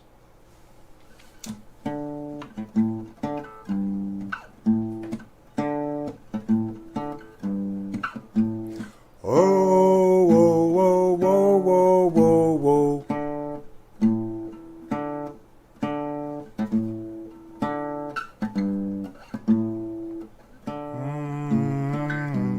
For the longest time, whoa, whoa, whoa, for the longest. If you said goodbye to me tonight, there would still be music left to write. What else could I do? I'm so inspired by you. That hasn't happened for the longest time. Once I thought my innocence was gone. Now I know that happiness goes on. That's where you found me when you put your arms around me. I haven't been there for the longest time. Whoa, whoa, whoa, whoa, for the longest time. Whoa, whoa, whoa, for the longest time. That voice you're hearing in the hall, and the greatest miracle of all is how I need you and how you needed me to. That hasn't happened for the longest time. Scroll down, sorry. Maybe this won't last very hard, but you feel so right, and I could be wrong. Maybe I've been hoping too hard, but I've gone this far, and it's more than I've hoped for. Who knows how much further we'll go on? Maybe I'll be sorry when you're gone. I'll take my chances. I forgot how nice romance is. I haven't been there for the longest time. I had second thoughts from the start. I said to yourself, hold on to your heart. Now I know the woman that you are. You're wonderful so far. It's more than I've hoped for. Who knows how much further? Let's scroll down again. I don't care what consequence it brings. I have been a fool for lesser things. I want you so bad, I think that you ought to know that I intend to hold you for the longest time. Whoa, whoa, whoa, whoa, for the longest time. Whoa, whoa, whoa, for the longest time.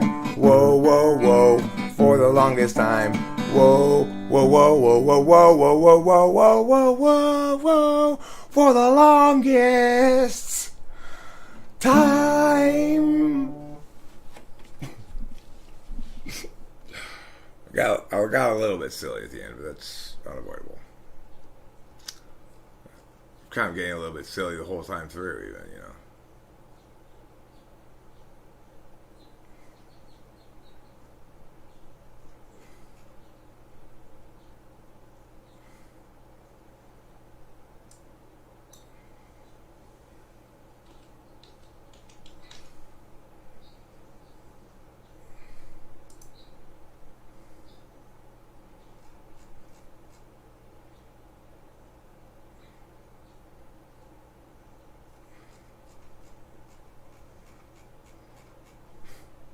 It's useless.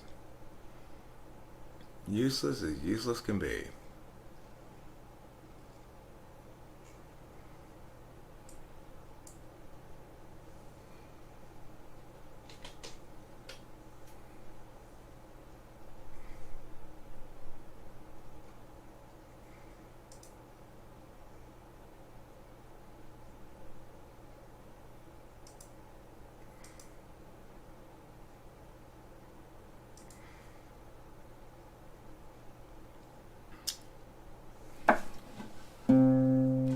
If you close the door, the night could last forever.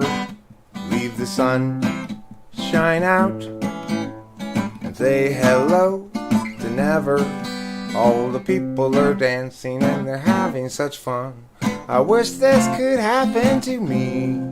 But if you close the door, I'll never have to see the day again.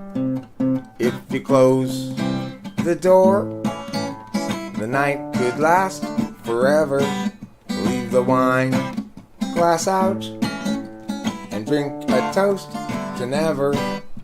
Someday I know someone will look into my eyes and say, hello, you're my very special one. But if you close the door, I'll never have to see the day again.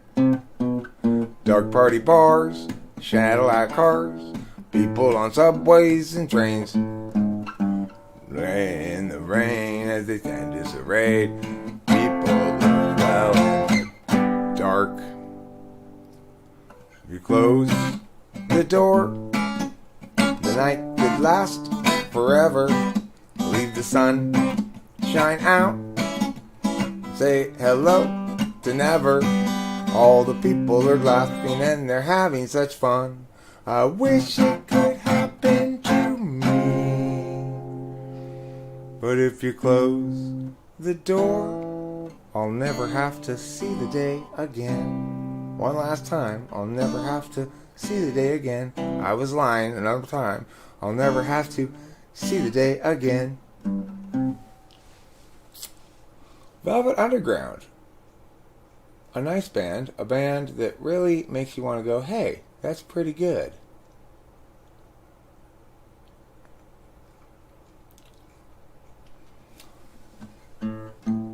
Sweet talking guy, talking sweet kind of lie. Don't you believe in him? If you do, he'll make you cry. He'll send you flowers and paint the town with another girl. He's a sweet talking guy, my kind of guy, my kind of guy. Sweeter than sugar, ooh, kisses like wine. Don't let him under your skin, 'cause you'll never win. You're in love today, tomorrow he's on his way. He's a sweet talking guy, my kind of guy, my kind of guy. Why do I love him like I do?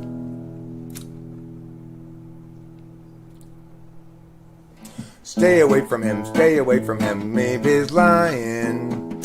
No, you know you'll never win, no, you'll never win, end up crying. Don't give him love today, tomorrow he's on his way. He's a sweet talking guy, but he's my kind of guy.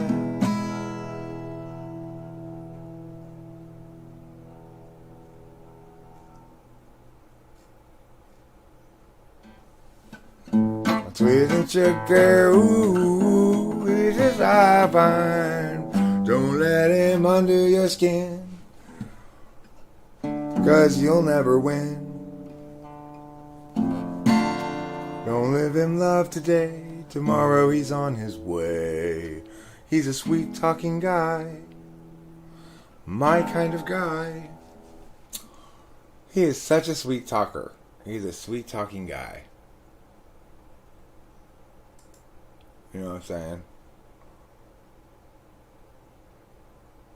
What's the prize debate? Eric Bogle, I don't know that person. Matthew Linden Acut.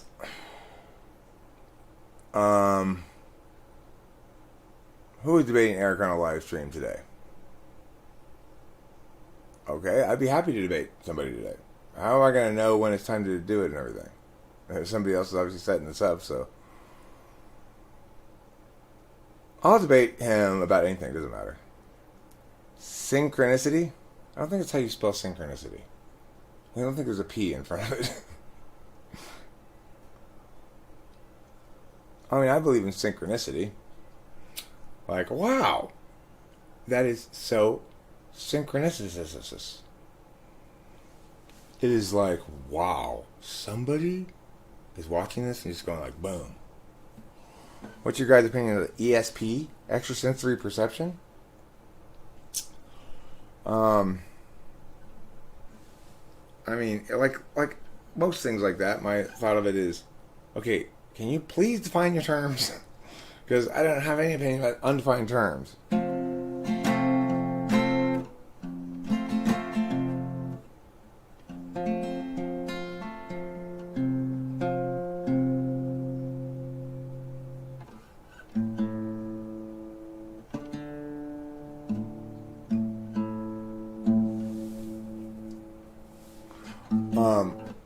Genetics is the thing that quote-unquote evolutionary scientists are attempting to pretend is evidence of evolution.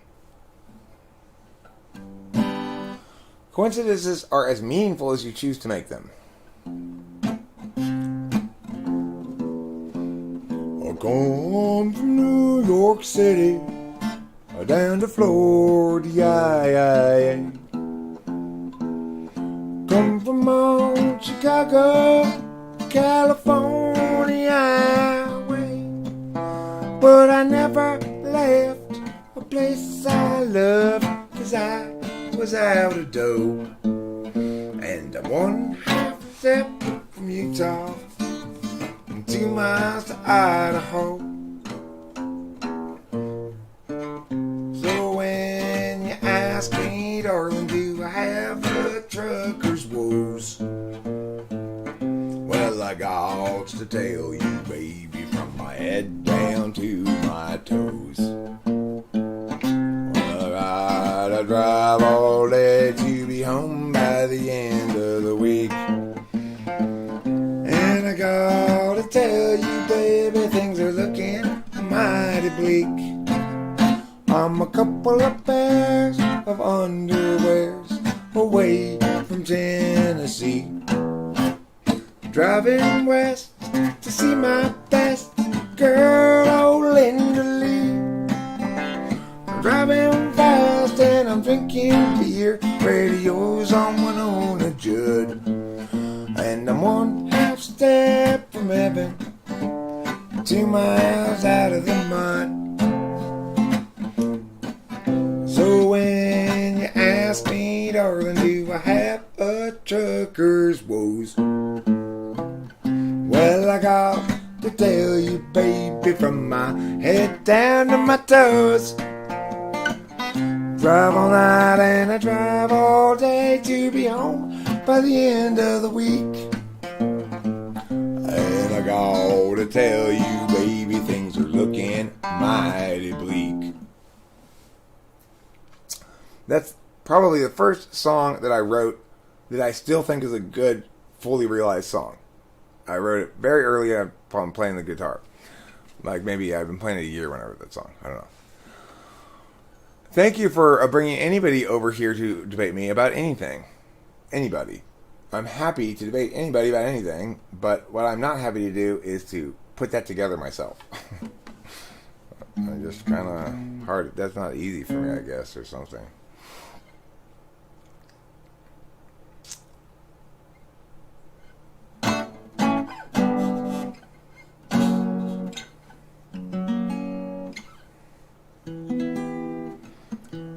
You come outside, your arms are folded, I'm getting scolded for playing again. I wanna be much as I can, In terms of the man you want me to be, I gotta do what I gotta do. I'll include you in everything that I can. 'Cause I'm your man, and you're my girl. I mean my woman in the world. You're the one who I will my dying day. I want you to believe you want my attention. I've got the invention playing again. I wanna be as much as I can. In terms of a man you want me to be.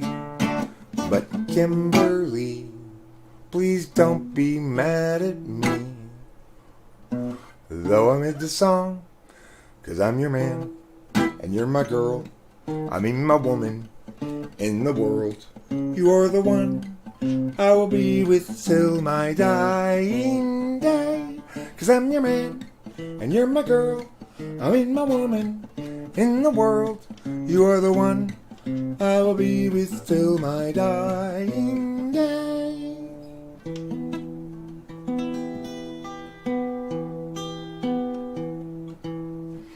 Party's over, Grandpa. Oh shit, he didn't respond. Let me try it again. Party's over, Grandpa. Oh, stop working. Okay, now I'm gonna tell him he's horrible at playing the guitar. Grooming zone. I mean, surely you don't expect me to like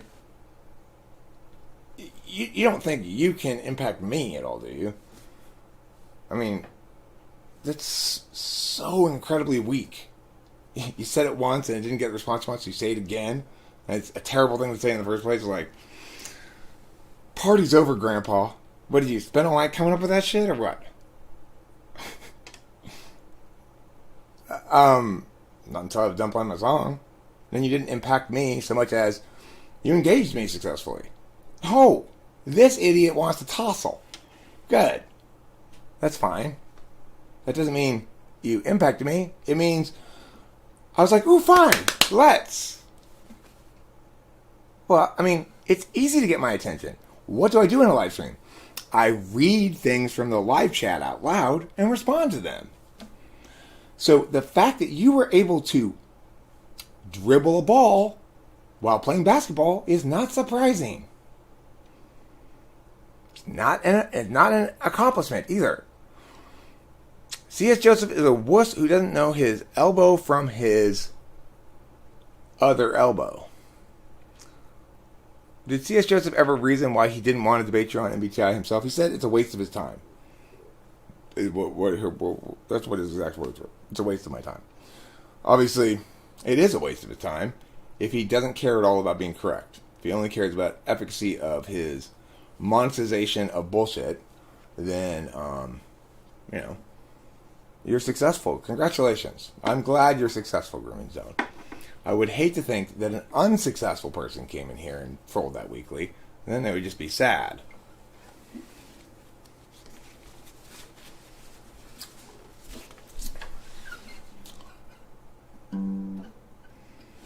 I'm a zooming alone. I'm a looming bone. Don't got much in the way of brains. Yeah, I'm a glooming gloam, and I'm a stewing comb, because I'm grooming zone. I'm so happy that grooming zone was having fun. He seems to be misunderstanding the nature of the sun. You don't walk up to the sun, my son, and say, you're not burning bright, when you are not even a gaseous object at all, and you don't light up. Grooming zone, why don't you loan your shoe to the shoeless tribes of Africa? you got better chance of winning some big sweater. Doing that, then you're kind of thinning. Attitude that is lots of blinning. And I don't think that you are winning at all. Grooming zone has a looming bone above his stone. What's that bone looming at his butthole? Ask a grooming zone. Look, there's a bone looming at his butthole. Hey, it's grooming zone. I'll take that in my butt. I'll take that in my crack. I'll take that in my ear. I'll take that 'cause I'm your steer. If I steer were something that you own for the purposes of sexual gratification.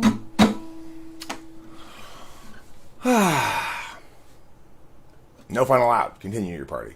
No, grooming zone. You're impacting me too much. I'm going to reject what you say and always do the opposite. You're welcome. I didn't make an album for you, though. I freestyled a song. I didn't even put any effort into writing anything down. I get the point being that you're so weak, I don't even have to try. It's just like...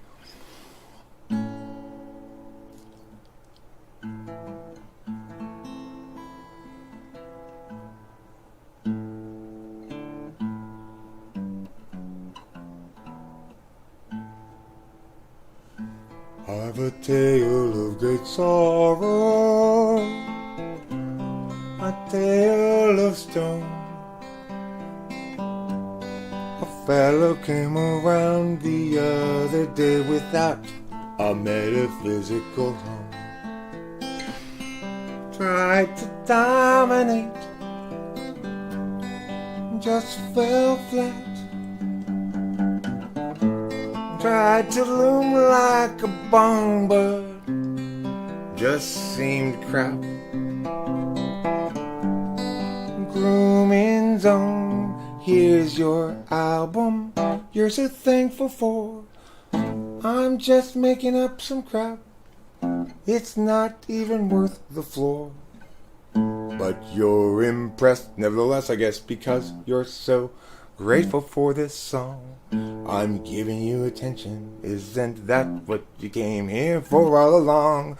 I like to give attention to everybody who's here, even someone like Grooming Zone, who I fear isn't justified, isn't honest, isn't here for the truth. But that's okay, because suspiciously I suspect his real name's Ruth. Grooming zone, you're rooming in my stone. Grooming zone, you're zooming towards a loan that you can't pay back. You'll be attacked by a bunch of loan sharks. Climb out of the ocean onto your street and bite you all apart. Grooming zone.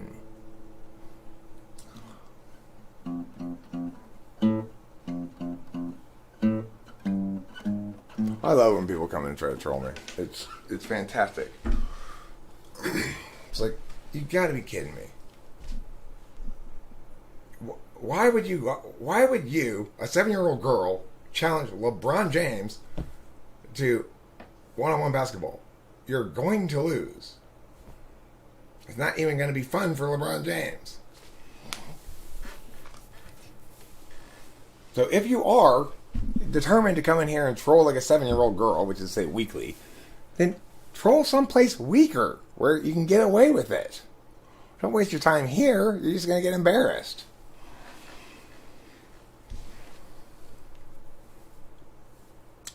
Because that's how I'll roll, motherfuckers. That's why. Old man got heart attack by my comment. Do I seem upset at you? I find you more interesting than astrology, which is being talked about concurrently. So, if there were something else in the thing that I could sink my teeth into, I probably wouldn't pay too much attention to you. But at the moment, you do win the contest for most interesting chat participant at the moment. Not most valuable, or most contributing or anything like that, but most interesting at the moment. So congratulations. That's important. I like interesting.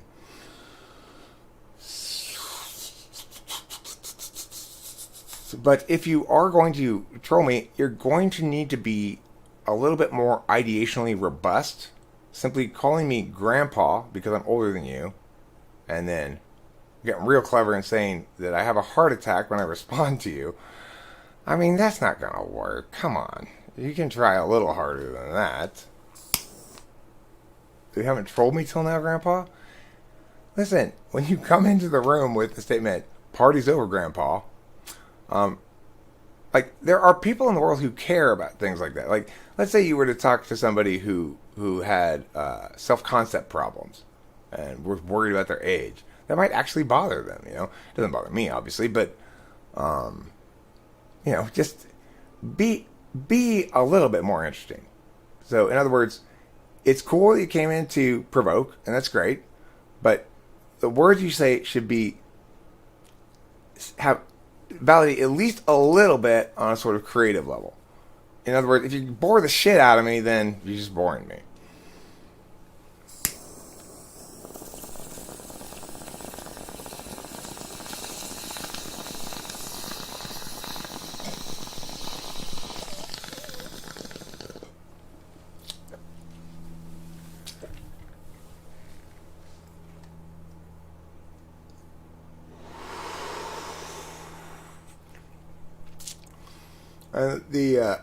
The thing is, it's two factors. One, I've had so much experience dealing with disingenuous people hiding behind anonymity and coming in and just trying to shit on my parade, right?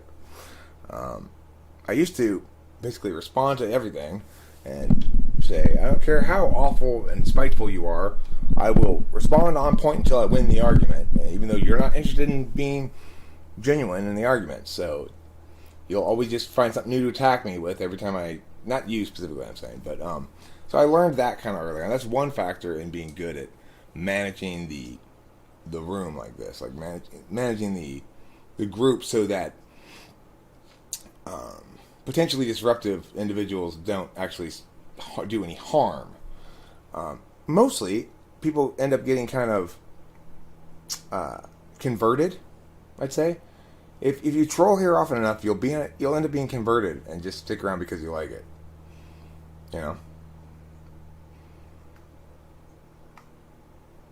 know. Well, I mean,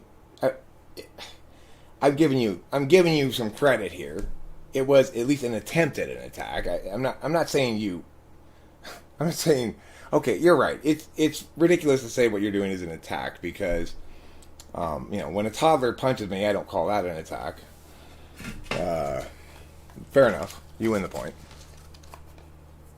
I appreciate your knowledge on the subject of trolling. Thank you. It's I've got there are two components, as I said. One is experience enough to learn. Like, some people you can't get through to. They're just spiteful, and they're never gonna listen, and they're not interested in engaging with you honestly. That was the first part of it. The second part is I just actually am naturally maximally equipped to win all these kind of battles. It's in my wheelhouse, you know. I'm a debate coach. Plus, everybody who tries to troll me in this context is at a field disadvantage. In other words, they're operating and they're trying to do battle in an environment where I have too much of a distinct strategic advantage because I'm the one talking. So I tell people, well, why are you trying to debate me here in this context? Because you're just going to get frustrated. Good morning. Good morning, my precious angel. Good morning, my handsome angel. Can I give you a kiss on the cheek? Of course. A little bit of a pang in the lower back right here. No. A little pang. Maybe you twisted it weird? Maybe. I did sleep some last night. I slept maybe 2.5, 3 hours. That's nice. Not bad. Especially if you were on your medication as well. Right, yeah. That's good. good. You look handsome with the jacket. Thanks. It was actually chilly enough at some point this morning that I put on a jacket when I went outside. Nice. Wow, that's like pretty big for this time of year. Why are women more obsessed with esoterics? That is such a strange question. What do you consider esoteric? And because I don't think of women as being more interested in esoteric things than men. But I'm interested in what do you conceive of as being an example of something esoteric? I'm curious because I might end up agreeing with you, but I want to hear what you mean more specifically. Hello, Kitty Wonderpants.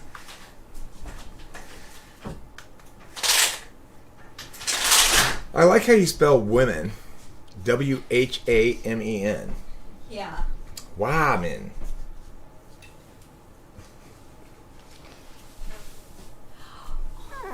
Kitty Wonder. Alright, so let's see here. Third slot used as a tool to reinforce second slot tool, both possibly exhausting for introverted DOMs of any 4 introverted possible DOMs.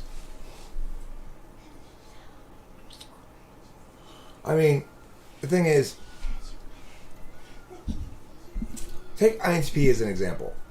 INTP has TI first, then extroverted intuition, then SI. So it's like first they gotta deliberate it all out, and then they think of all the possible ways in which it could be wrong, and then they make sure it validates on non-deductive measures as well, personal experiential knowledge level. And that's why they end up countervaluing NI in part, is because since an INTP goes deliberate it out, then ideate further to make sure you deliberated everything you need to deliberate, because you might have missed some things and possibilities. After that, check to make sure it validates with your personal knowledge, your experiential knowledge. So of course they're going to countervalue NI. It prevents them from doing the ideational, like, did I miss anything part, and it often will run afoul of their personal experiential knowledge, which they prefer to prioritize. And since NI is holistic, they can say, hey, it doesn't even validate deductively, so who cares?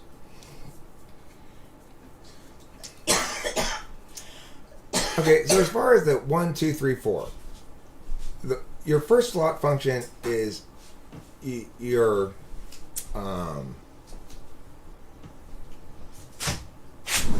it's your implicit frame. So my implicit frame works 2 ways. One, whatever kind of situation I'm in, I'm going to try to use that cognitive function to deal with it, even if it's totally an inappropriate situation for that. So if I'm going to work at a leather factory for a couple weeks, which I did in Santa Cruz when I used to live up there when I was in college, I worked at the leather factory. It was a temp job, but it lasted a couple weeks. And if you want to talk about a job that is totally ill-suited for an ENTP, well, working in the leather factory. Why? Because there's a specific way you're supposed to do it, and you don't even get to figure anything out yourself as to how to do it. You're not using any TE. It's just SE. It's SE and more SE. It's SE and SI. As you get accustomed to how to be efficient with the task, I mean, you do get somewhat more efficient with the task as you get used to it. What did I do the whole time? I made up this big long poem in my head over the course of the day, which I tried to remember as I was working. As it got longer and longer, I kept trying to go back to the beginning and remember. And I worked on it for more than one day at work there. And I remember being very frustrated at one point during the afternoon because it was just like, okay, until you write everything down and go on to a new part, you're never going to be able to get any further in this. You cannot keep track of any more shit in your head. I hated that job. It was just, I just got to do this repetitious task for the next, 2 to 3 hours before I have a break. This is going to be awful. So I did that. I made a poem in my head and kept track of it. It was like, well, I wasn't mentally there at all. I was mentally someplace else. right? In metered bursts. Actually, it probably wasn't metered. I didn't know metered bursts back then. It probably was pseudo-metered. Like, it had off feet and stuff. So, it wouldn't have been metered. An INTJ of any years might know that a mixed company, their NI won't play, so they use their second and third in this mixed company.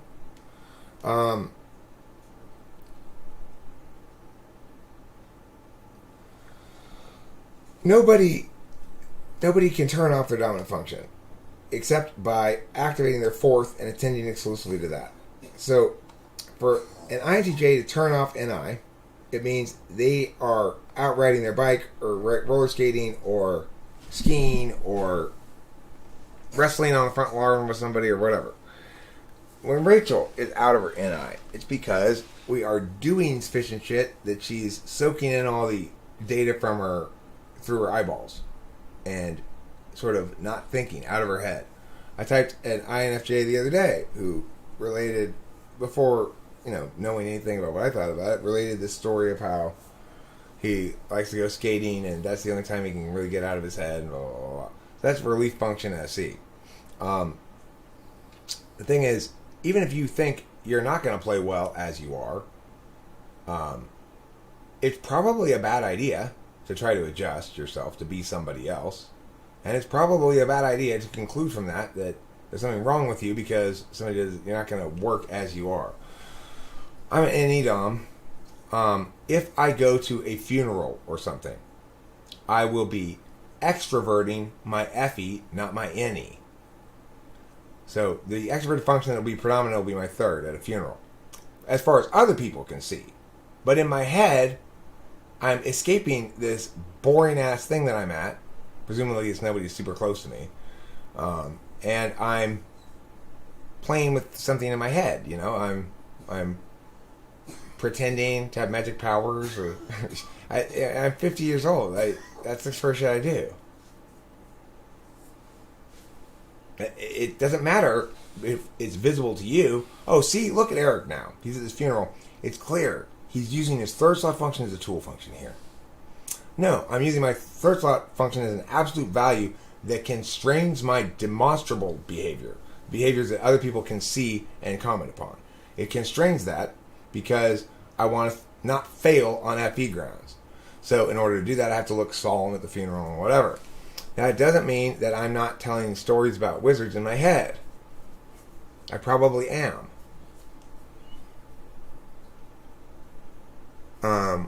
So, you use many functions concurrently, David Sanderson says. Not true. There are some functions that you can use concurrently. Your 2-3 you can use concurrently. Your 1-4 work in conjunction with each other, but more like it's as though they're concurrent. They take turns so rapidly that they might as well be concurrent. Your 8th slot function is conducive to, but not concurrent with, your dominant. It's a prerequisite, so to speak. Your 7th slot function, you probably don't give any attention to it, except in the moment when you're, when it's standing in front of you with its arms folded.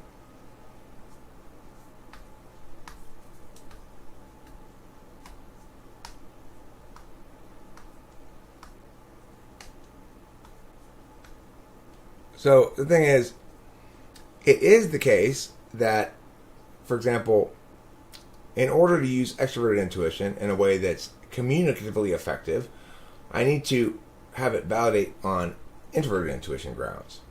So what impacts people that I talk to? Is it a thorough parsing out of the TI justifications for something? No. It's a bit of well-phrased insight that somebody hears and goes, wow, I like that a lot. That really clears things up for me. Takes it away and incorporates it into their own understanding in a way that they find improves their understanding. So that's what's really genuinely useful about something like this, to the extent that it can be genuinely useful, is that I'd like to think that Cognitive Functions has afforded all of us a lexicographical tool that empowers us to make vastly more insightful observations about the universe and affirmations and negations as well. And that part of the consequence of that is that I have access to a lot of insightful thoughts that aren't commonly understood as, like, don't forget an umbrella when it's raining. That's not insightful. It's tried and true. There's a difference, right? Insightful implies a novelty to the thing.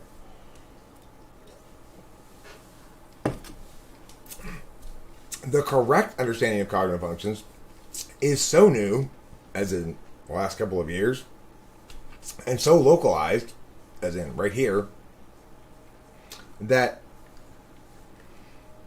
it's just like a happy moment in history. Nobody else is taking advantage of it properly. Now, a lot of people would say, Eric, you're not taking advantage of it properly. Everybody else is taking advantage of it properly. If you were taking advantage of it properly, Eric, you would be way more successful than C.S. Joseph, because, after all, he's shitty at it, and he manages to be more successful at it than you. He said, that's not how I define success at all. So, I want to be right in a way that time will prove right. I don't really care that much about winning an argument with somebody right now, because depending on the moment and the topic, probably they don't even. It's like people want to argue with me when they should be asking me questions, assuming I'm right. But because we have a lot of TI people around here, I understand that that's not the way we operate. We don't assume someone else is right. I'll parse it out for myself. Even so, people who come and make arguments, by and large, should be asking questions before they make the arguments, even if they already know for sure they want to make the arguments. Because the one way that you can turn my field advantage against me here in this context is you don't have to even begin to argue against me until you've asked all kinds of questions and gotten lots of answers for me, without even me being aware that you are setting something up. That's what people... the grammar book? Yeah, grammar book's available to anybody for free, I think. Pretty sure.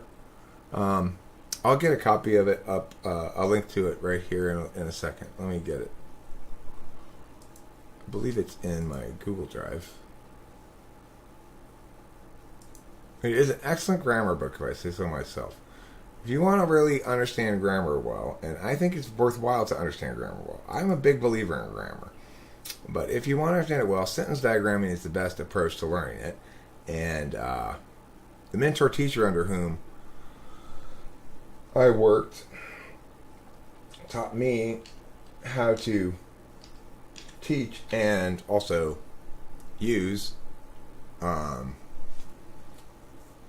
diagramming to understand grammar. Okay, this one. I need to push it and then what? Share. And then anyone on the internet can view this link. Here you go. Hopefully it'll let you download it too. View means download, I think. Oh, right.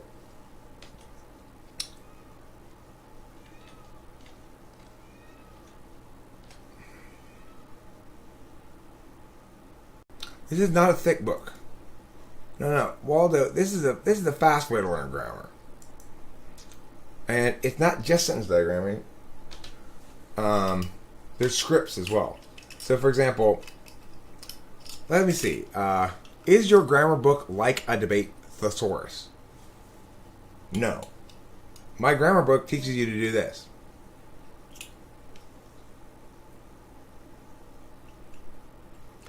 Is the linking... Now, is the main verb of the sentence because there's no predicate. What is? Book is. Therefore, book is the subject. Your and grammar are both adjectives describing the noun book. Like a debate thesaurus is a prepositional phrase working as an adverb telling us how your grammar book is. Like is the preposition, the thesaurus is the object of the preposition, and a and debate are working as adjectives modifying the object of the preposition thesaurus. So basically, if you go do my whole grammar book, like, learn each of these things, not do all the problems necessarily. It's like go to page 1 and 2, go in order of the pages and read the scripts, because it's a series of questions and answers that give you basically a conditional parsing of it. The thing is, basically you can break down all of grammar into what question does it answer? What? Which? How? When? Where? Why? Or, I guess that's about it. So, in other words, if I go, what is yawning? The bear is yawning. Therefore, bear is the subject. It answers what? Or, the bear is eating what? The bear is eating cheese. Therefore, cheese is a direct object. Or,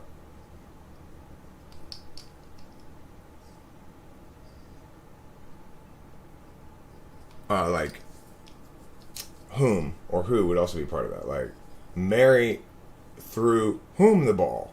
Mary threw Jane the ball. Therefore, Jane is an indirect object.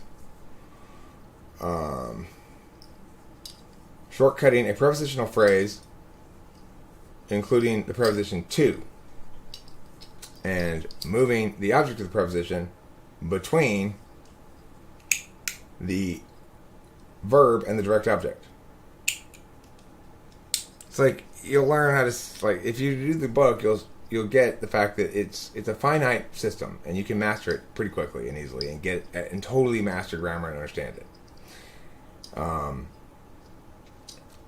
The things that people probably don't know about and will tend to forget in grammar, the hardest things in grammar are the little things people forget about, such as object complements. Object complements can be quite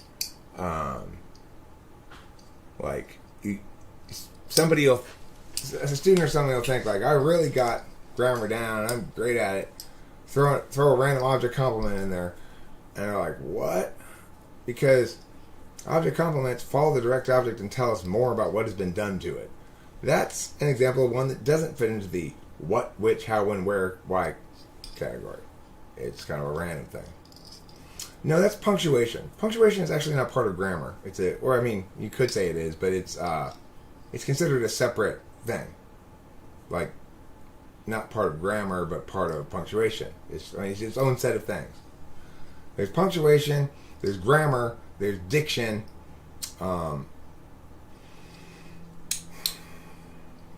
spelling. So spelling is considered separate from punctuation, is considered separate from grammar, is considered separate from diction. Diction is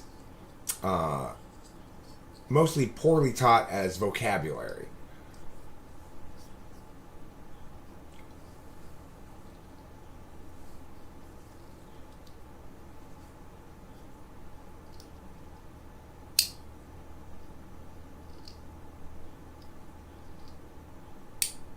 Well, Running Fox, I don't know if you've heard, but Rachel got some sort of little report, like, astrology report or something on herself. And it had things like predicted number of years you will stay married to this person. 333, that's what it said.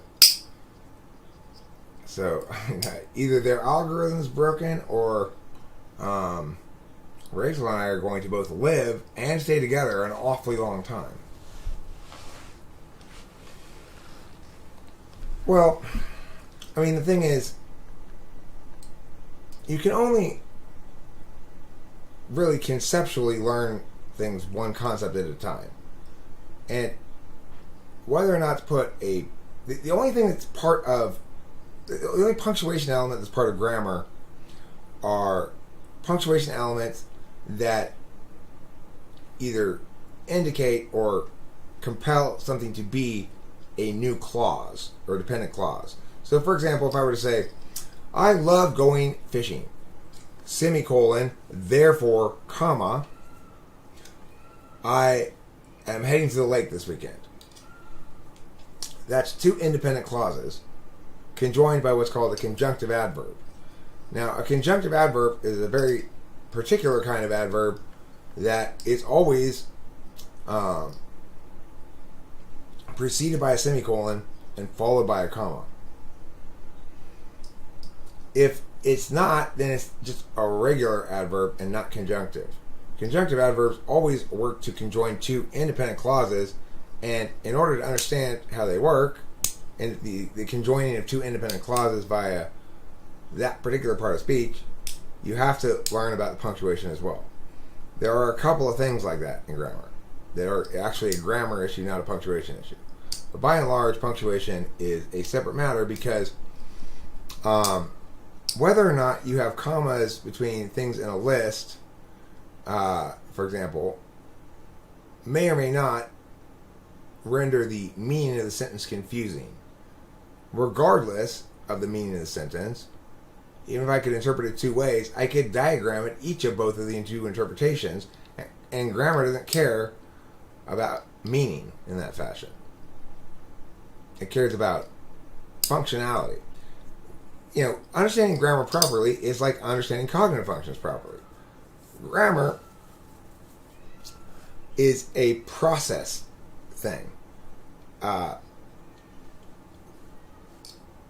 noun cigarette is not a noun. It's a word that usually works as a noun, right? If I were to say,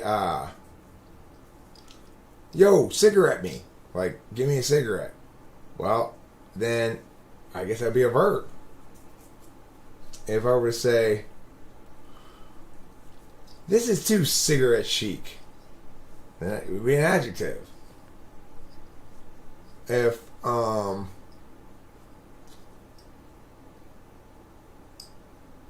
would say, I like to approach a new circumstance cigarettily, it would be an adverb. What do you mean cigarettily? I mean while smoking. While smoking is an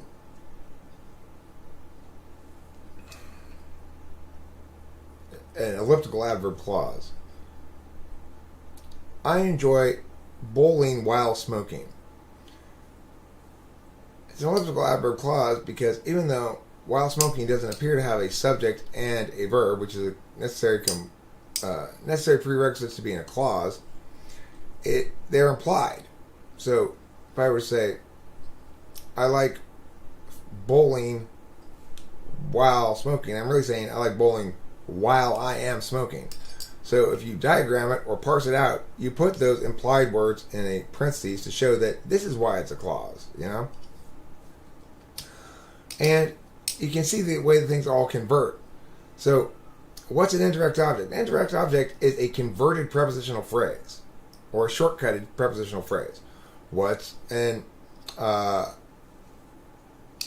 participial, a verbal, like a participial, like the singing nun?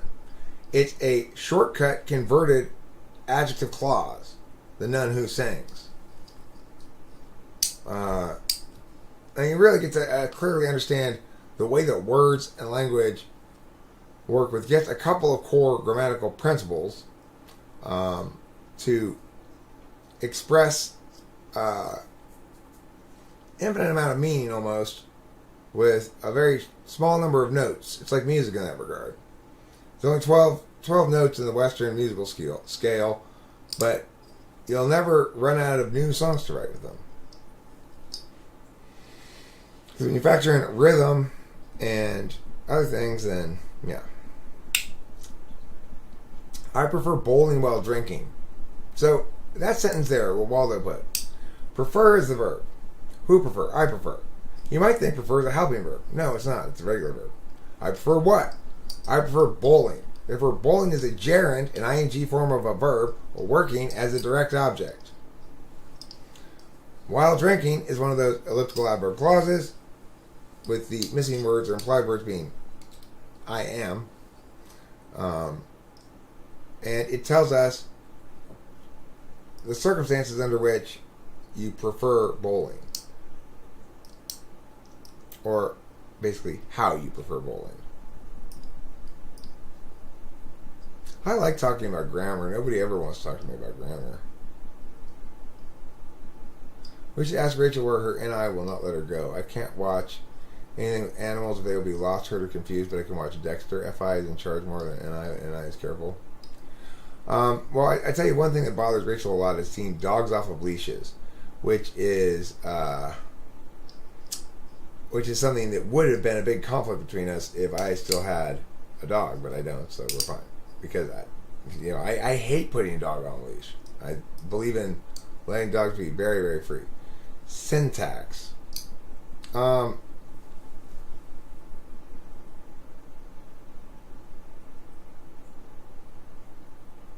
That ISTP guy in your newest video is actually INTP? Who? Which newest video? I mean, Huckleberry? He's an ENTJ. I'm pretty convinced. Eric, I'm interested in learning how to properly tear down someone's argument and spot fallacies more efficiently. How do I get started? Not seeing much online. It's just a matter of watching a bunch of debates. No, that won't help you. That will absolutely not help you. Debates that, like, intellectuals from universities think are excellent debates for students to watch and see all the ideas are terrible. Are terrible amateur clusterfucks.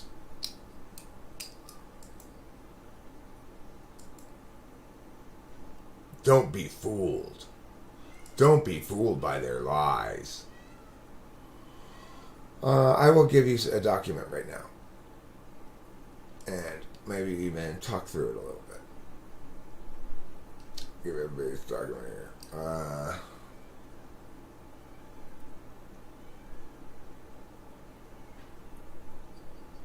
Got lots of documents, but let's see. Oh, I'm not in the right... Not Google Drive, silly.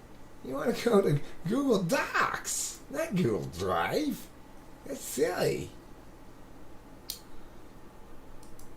Well, let's see. Debate. Pow.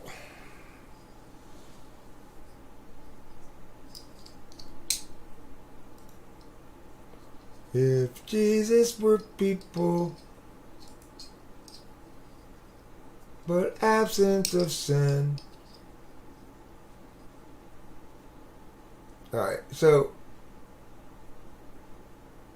alright, what I'm going to do here, just, first of all, hold your horses and stop panicking. I can tell you're panicking right now. Just please, hold your horses. What I'm going to do is share this document here. It's called Argumentational Mechanics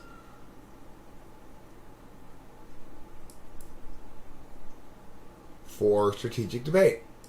Doesn't that sound like the sort of title you're looking to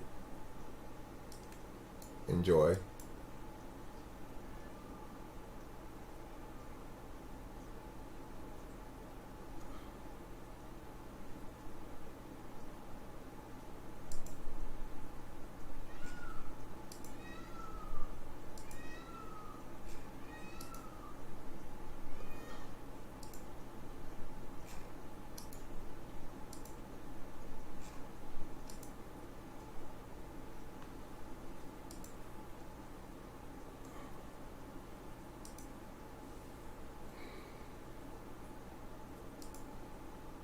Okay, here.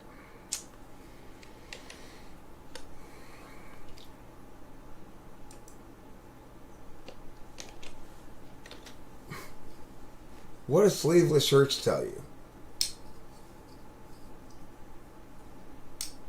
And see, from my perspective, Randy Fox, the dog on a leash is like, okay, it's a perfect example of how everybody needs to chill the fuck out. It's like, so my little dog came up and yapped at you. Relax. That dog, if you were a squirrel, you might be endangered by that dog. If you are scared of my little dog, then you need to chickadee check yourself before you rickety wreck yourself.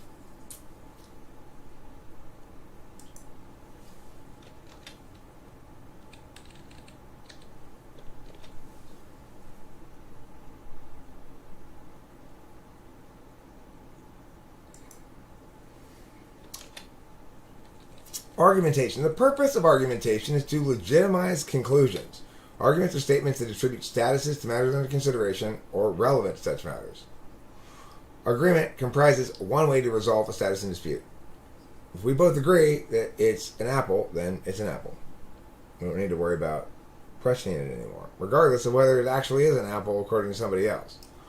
Argumentational victory is another way to resolve a status in dispute, although there's no broad agreement that I will concede you're right if you win the debate. You know, it's like that's not really a given at all. Argumentation is always manifest conditionally. We almost never argue about what is. Instead, we argue over what we ought to do, given what is, or ought to affirm, or ought to believe, things like that. Disagreements about what is sometimes do emerge, but it's in context of an argument over what ought to be, and almost never in any other context. So, as you see, there are several ways to attain resolution regarding a matter in dispute. There's also several ways to validate truth. Every statement has a truth value, and nothing but statements have truth values. Value can be true, false, or no truth value. Arguments comprise multiple statements. Multiple statements express truth by connectives. Statement connectives include and, or, if then, and not. Example, if I say, Kim and Eric ate at Denny's last night, I'm making two claims. Eric ate at Denny's last night, and Kim ate at Denny's last night. E and K. For proposition E and K, a value of true requires both that E be true and that K be true. If the example used or, then it would have a value determined accordingly. Either E or K needs to be true for the proposition E or K to be true. To establish and substantiate a claim is to earn the right to argumentatively operate as though the claim were true until and unless a substantiated rebuttal is established and thus switches the status of the formerly true for the purposes of the debate claim back to unsubstantiated or in dispute. Validity. Valid equals deductively legitimate. An argument can be composed of nothing but true. That's better. Thank you, Google, actually. Consist. Can consist of nothing but true premises and a true conclusion and still be invalid. All human breathes. Ian breathes, therefore Ian is a human. Each statement is true, and the other conclusion, statement Ian is a human, is not substantiated or justified. Definitions. An argument is said to be valid if, when the negation of the conclusion is added to the premises, it causes contradictory premises, or an argument is said to be valid when it is so that if the premises are true, the conclusion definitionally must be true. I prefer the first definition because it has a test built into it. An argument is said to be valid if, when you negate the conclusion, so the conclusion is Eric likes pie, negate it is not the case that Eric likes pie, and you add that to the premises, if that creates a contradictory premises, then that would be a valid argument. If it doesn't create contradictory premises, then if the negation of your conclusion doesn't create contradictory premises, then it's not a valid argument. Soundness refers to arguments that are both valid and true. Arguments can be deemed unsound for any number of shortcomings, even when they largely withstand rhetorical scrutiny on their merits when decontextualized. Types of statements. There are four kinds of statements you'll encounter when debating people. Normative, prescriptive, descriptive, and predictive. Debate versus street arguing. There is no difference. Street arguing is just debate by incompetence. Burdens. AF has the burden to affirm. AF simply refers to the party making the claim in dispute. The claim that's being argued about, aka the resolution. The person making the claim always has the burden to substantiate it, or we ought not behave as though it were true if we choose to challenge it, and it's unsubstantiated. This is poorly written. Has the burden to substantiate it. Should the claimant fail to meet that burden,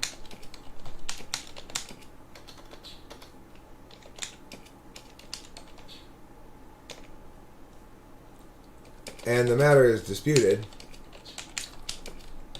in dispute, in other words, you're not down with it, then we ought to behave as though the claim is not true until the substantiation has been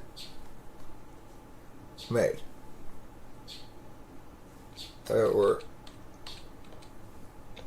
not true pending the required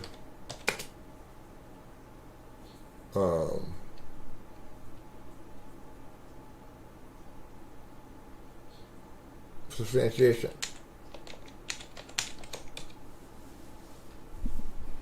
Reciprocal burdens. This is the other key thing. There's a lot of key things, but this is one of the huge number one key things in debate. Reciprocal burdens refers to the stickiness of arguments. In other words, if I say that we can't do X because of environmental damage, then if you prove my advocacy Y causes more environmental damage than X, you'll have successfully negated my advocacy.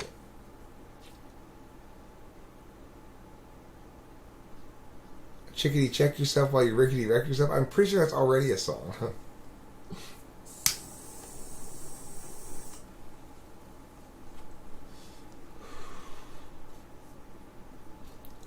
The thing is, I don't mind if any dogs are off their leash because it doesn't matter what kind of dog it is. I'm assuming I'm going to be able to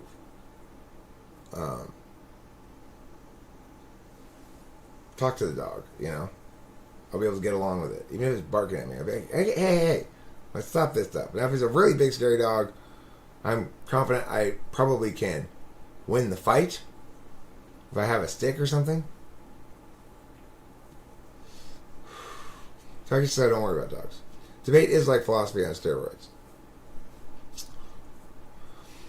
If I say no to X because of economic harms, then pointing out that Y does fewer environmental damages has impact on the debate, but it does not necessarily negate. Reciprocal burdens is how people hold each other communicatively accountable. Alright, so now, as far as debate goes, there are specific things you have to have for something to be called an argument. Argument makes a claim, as say it asserts a link between object X, some sort of notion, and impact Y, which is another kind of object. Warrants explain why we ought to accept as true for the purposes of the argument the link and therefore the impact claimed. Impacts are usually predicted as outcomes of an advocacy, predictive claims. Predicted impacts are usually measured in life saved, dollars gained or lost, and liberty preserved.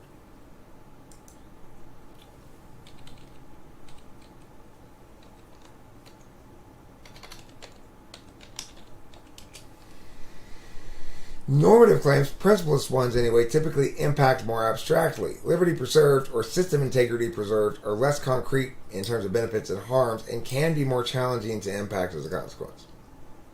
Levels of argumentation. Start with meta framework. We should affirm or negate for reasons unrelated to the locutionary content of the assertion made by the resolution. Locutionary content is the literal meaning of the words without taking into account the person's purpose for saying those words.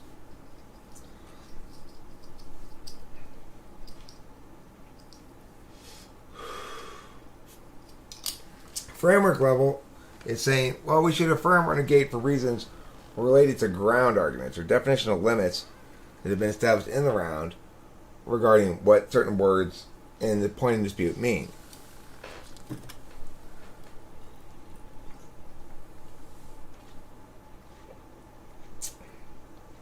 C is contention level. We should affirm or negate for specific reasons under one or both frameworks, which define criteria for legitimization under each advocacy and negation. So, I might say in my framework, we should vote for the person who best preserves rights. The other person might say in their framework, we should vote for the person who best wins a cost-benefit analysis. In other words, if I can show that your advocacy costs more than it benefits, then you should lose. And if you can show it benefits more than it costs, then you should win. If I'm making that framework argument, then I'm saying usually a person making a framework argument is saying we should both use this framework. But the reality is a lot of times people will argue under different frameworks. So if they do that, they should at least make it explicit so that those points can be argued out. A lot of times because people don't understand when they're making framework arguments or contention arguments or whatever, the people often talk past each other by simply impacting different kinds of impacts. There are multiple manners of substantiation or kinds of warrants. You might call them. A warrant, again, is a reason why. Depends on the kind of claim. Descriptive and predictive claims, for example, utilize different means of substantiation. Descriptive claims can be established by evidence. Evidence can be data from studies, news reports of events, citations of expert analysis.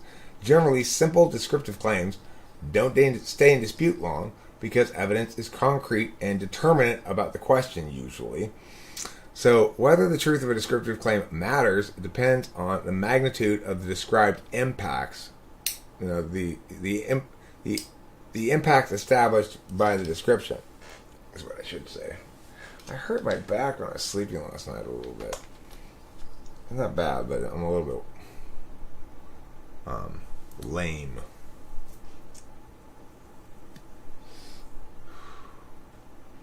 Magnitude of the impacts established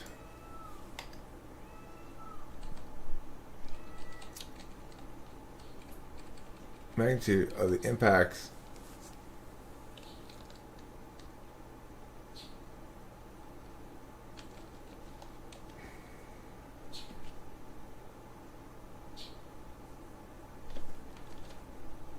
provided it's been established.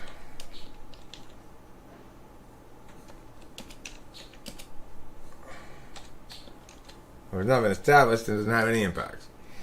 Predictive claims rely on accurate approximations of system dynamics, and so can only establish relative strength via probability. To be considered true for the purposes of debate, a predictive claim need be warranted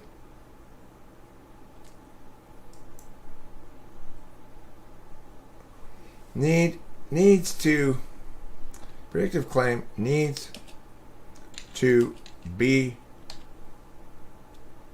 warranted as much more likely than alternative X.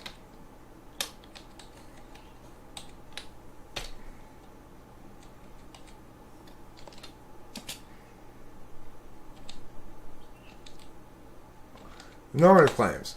Normative claims concern ethics, morality, and legitimacy attained through means other than self-interest.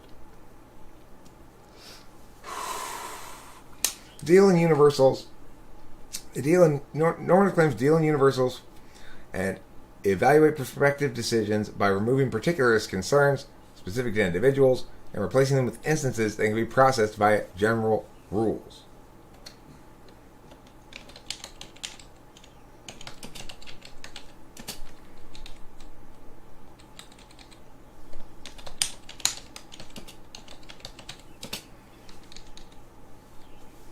Normative claims are established usually by comparison against a standard or normative adjudicatory mechanism such as deontology, negative rights, or obligatory altruism, etc.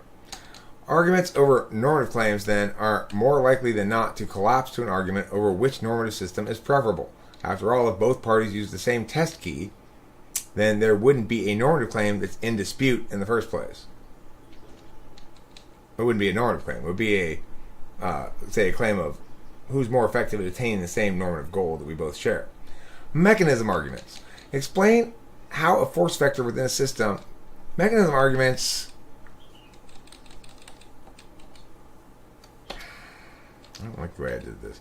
Mechanism arguments are those that explain how a force vector within a system impacts how a given advocacy affects the environment of that system, rather than how it generates impacts within the system, within the environment of the system. So, in other words, if you move the 3-point line into where the free throw line is, it's true that you'll score more points, but Well, let's change this to a pitcher's mound. Yes, it's true if you move the pitcher's mound halfway closer that it'll be easier for pitchers to get the ball and throw strikes. But you're not factoring in how much changing the dynamics of the system is going to impact the ability of one side to be dominant. If you move the pitcher's mound halfway closer, then nobody's going to get any hits. Predicted impacts. If we bomb ISIS, they will be less trouble. We can negate such claims by either attacking the link, showing why the action won't produce the claim outcome, right? Which is say, if we attack them, it's not going to cause them to be less trouble. We could turn the link. If we attack them, it will cause it to be more trouble. We could turn the impact. We could attack them and it will make them less troublesome, but less troublesome ISIS is bad. We could establish disadvantages, showing how other impacts not predicted by the claimant will also happen, be bad or good, and outweigh the opponent's impacts. So, yes, there'll be less trouble. I can concede that maybe, but it's also going to cause them to get really into fashion, and they're likely to spread COVID going to fashion shows, and that could kill everybody. I don't want obviously. that. Obviously, if you leave the house without a mask, you're killing everybody all the time. It's true. Hi, everyone. Good morning, Rachel. Number 2. You go number 2. Watch out, you don't see anyone else. I had quite a poop myself a while back. Yeah, it was a bit. This is why I'm still C-class pooper. I pooped. I wiped. I was about to get up and I was like, I have to poop again. And all that wiping was wasted. I just had to redo the whole wiping because I had a second poop. I mean, there's nothing you can do about it, though. Because if I were an A-class pooper, I would have known another poop were coming, and I wouldn't have even watched. I would have just sat there and waited it out. So I guess I'm a C-class pooper, too. You might be a C-class pooper. Sometimes you can't feel it, though. Yeah, I mean, I thought I was done, and then I wasn't. And that's one to grow on. I love you with my heart. I love you with mine. It's filled with emotions. Okay, so whoever it was that was asking about this debate stuff, like this thing here, this section right here, is probably what you're looking for. Is levels of argumentation, manners of substantiation, normative claims, mechanism arguments, predicted impacts. Here's another way of substantiation. Appeal to principle or standards. Number 1, establish the specifics of the standard. Number 2, establish why the standard ought to be preferred. Be the preferred one for the purposes of whatever it is you're talking about. Number 3, establish that your advocacy or negation is consistent with the standard you delineated, at least more so than that of your opponent. The thing is, such argumentation relies primarily on reasoning, logical consistency built from consensus intuitive truths regarding morality. In other words, if your normative system produces a moral status of acceptable regarding the claim, it's good to randomly maim toddlers with circular saws, then your normative system does not withstand scrutiny simply because it evaluates some actions in ways that contradict our nearly universal unjustified consensus regarding the ethics of some actions. In other words, when I say that it's unjustified to condemn, for somebody to condemn maiming toddlers with circular saws, what I mean is they don't feel like they have to justify condemning that, right? Nobody feels the need to explain why that's bad. There's just broad consensus that if we're trying to test whether a normative system validates as morally good, then we can run some scenarios through your moral system, and if it does produce an outcome that says it's okay to maim toddlers with saws, then obviously your normative system is broken in some way. Flow packing arguments. Arguments having only to do with how things established on the flow over the course of the argumentation that's already occurred related to other objects established on the flow. Objects on the flow include. So in any given argument, remember, whether you're having a formal argument or whether you're just debating somebody on the internet or whatever, there's always a flow. It's not usually written down by people. People don't actually usually flow arguments on paper like they should, but regardless, the flow is the shared reality you both share of what's already been said, and etc.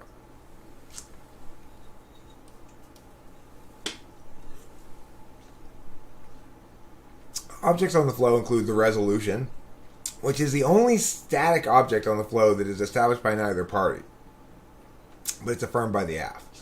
So, in other words,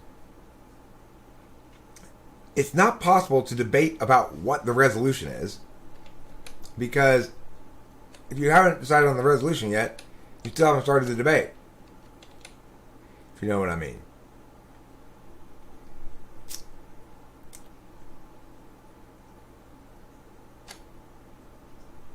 Wait a second. Why is this? I see. I get you now. Now I'm understanding things with my understanding parts.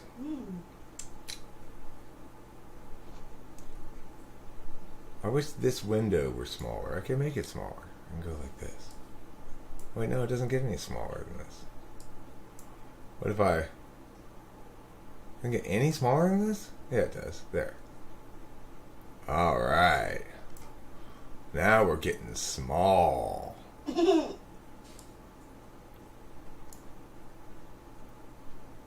what I am talking about, is the smallness of things. Okay. Come here. You go like this. Now I can't. Now I've broken it. I've broken everything. Oh, no. I've ruined everything now. Again. Constantly ruining everything. Let's go back over here to this thing. Here we go. So flow packed arguments. Objects on the flow include the resolution. They include framework objects. See, where's my camera though? Oh, I see. It must be over here.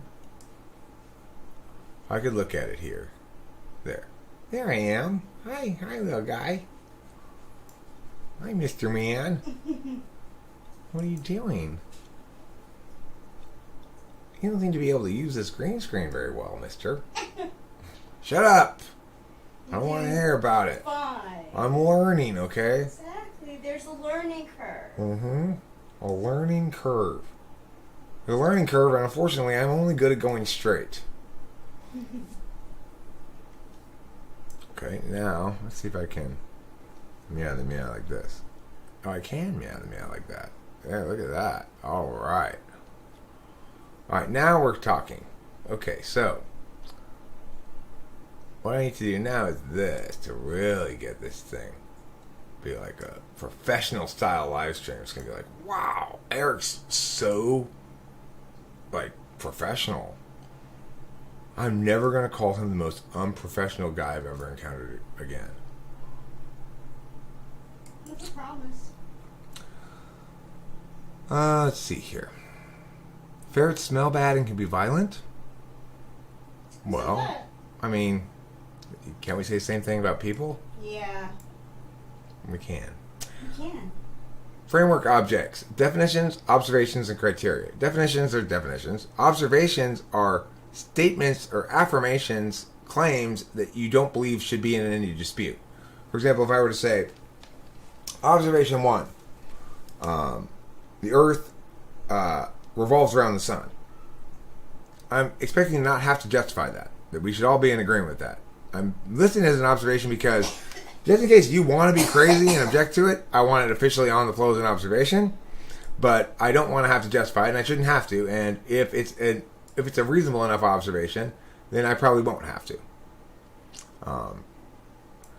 If it's not a reasonable observation, if I'm calling a claim an observation, then it, frankly, I think if I'm judging around, I'm just going to be like, I'm not going to even consider that. If the opponent says that's not an observation, that's a claim, I'm going to just cross it right off because they shouldn't have positioned it as an observation. Criteria are instructions to both the people who are debating and potentially a judge as to how this round ought to be decided or this issue ought to be decided. For example, we should choose which definition of ours to use based on which is more consistent with common usage, or we should choose the preferable definition based on which is more consistent with the scholarly literature. Those are the two possible arguments you can make on it, basically. Contention level warrants. Justifications that hold up impacts. Contention level impacts. These are objects on the flow again. A warrant is a specific object on the flow, so you can reference it. Regarding the warrant on your second contention, it's referencing an object, right? Contention level impacts. These are also objects. Regarding the impact of your second contention, so you want to turn it, matters to be weighed against one another in determining the winner of a given argument chain are impacts. In other words, any impact that stands gets weighed at the end of the round to see how important it was in the overall argumentation scheme or whatever. Mantles, tags regarding the statuses of objects on the flow. Example, their second subpoint under contention 2 is not standing because they dropped my corruption rebuttal warrant. That's it's sort of a flow pacting tag. His argument's not standing. That's a mantle. Flow pacting impacts how mantles interrelate. So because his warrant on a second contention has been turned successfully, and his fourth contention is reliant on that same warrant drawn from the second, which he cross-applied, and since that's been turned, you have to also cross off any impacts from the fourth, or potentially turn some of those impacts. That's like how you do flow pacting like this in mantles. Voters, standing arguments positioned as round decisive. So if I'm going to go, look, Joe won arguments A, B, C, that's fine. But the voter here is D. Judge, you're going to vote for me because even though he won arguments A, B, and C, he conceded that if we do his plan, everybody will get penis cancer, all the men. And since that's the biggest harm in the round, we have to negate. That's what I learned. Contradiction. Pointing out a contradiction requires one of the following, provided it's called out correctly. Your opponent must kick one of the contradictory claims. To kick it is to concede on a given warrant or chain and say, I'm no longer making that argument. So if I say, both, we should go to a Mexican restaurant Tuesday evening for dinner, and we should go to a Italian restaurant Tuesday night for dinner. I could point out there's a contradiction here. You can't go both places at the same time. I could kick one. All right, forget the Italian. We're going Mexican. That would be kicking. You must explain how the presentation of contradictory premises invalidates both claims. So in other words, it doesn't matter if you don't explain how the contradiction causes an invalidation of both claims and explain why we can't take either one, then there's no need for them to kick it. But if you do that, then they have to kick it. You have to explain which of the two you wish to address it, and make theory arguments as to why you now get to choose which of the arguments your opponent is actually making if they won't answer your questions. Or D, you can utilize reciprocal burdens to establish your own contradictory claims, impact them, and then demand the judge and opponent accept all impacts from both sets of contradictory claims, or none from either. Double bind. A debater double binds himself when he claims that X is necessary for Y, and also that Y must be present in order for X to manifest. Example, South Korea should deploy THAAD. That's the high altitude aerial defense thing. South Korea needs to improve relations with North Korea. South Korea can do so by getting rid of THAAD because THAAD worsens relations with North Korea. But in order to have better relations by getting rid of THAAD, they'll first need to have THAAD. So that's why they should get THAAD. So they can get rid of it to make North Korea happy they got rid of it. But that's very silly because, in other words, to get that impact, they have to have South Korea get rid of THAAD, not acquire it. It happens after the acquiring. It's FX topical. Turn. Most powerful form of argumentation. The ideal turn begins by quoting words your opponent has said. My opponent has said blah, blah, blah, blah, blah. Anyone remember Kimberly? I'm pretty confident she's a 6.7. Yeah, I agree with you. Could be a... I think I had her typed as 6'8", 4. Yeah. 684. Cool. Turn. The most powerful form of argumentation is the turn. The ideal turn begins by quoting your opponent's words. My opponent said that we must do this advocacy if we were going to be able to breach this mountain stronghold and access the insurgent forces in the city on the other side safely or something. But in fact, turn this, because if in fact we do have access to that mountain stronghold, when we do take it, we are going to be in the worst position ever, because then the enemy will be able to close the pass and trap us all inside there and kill everybody with one bomb. So it's a really bad plan. It's a trap or something. Yeah. Yes, I put the link here, but I'll put it here again.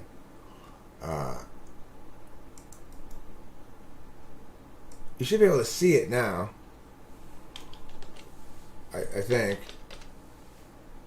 Can you see it on the screen? Copy link. Put it here. Have some stink with your peer.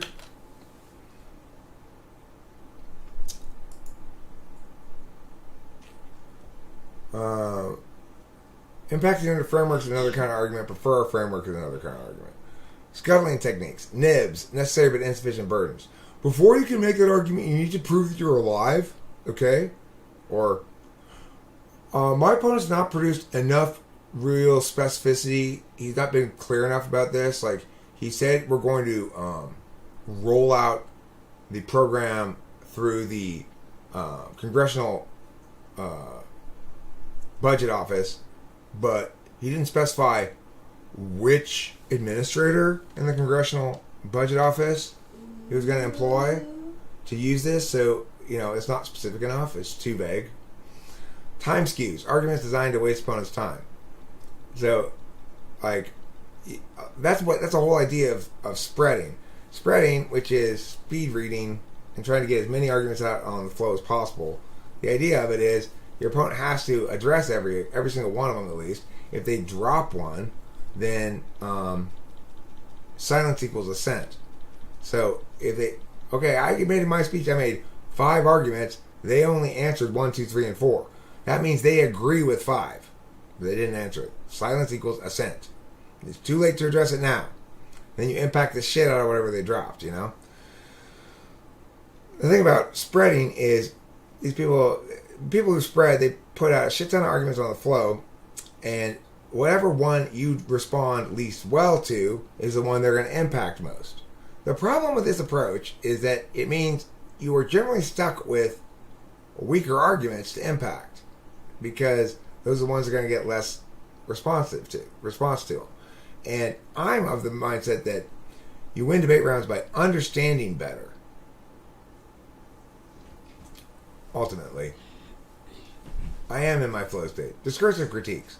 Discursive critiques are saying, like, it doesn't matter how right you are about this policy issue, because you keep calling me a dumbass in the round, you should lose. Because that's not cool. Something like that. That's a discursive critique.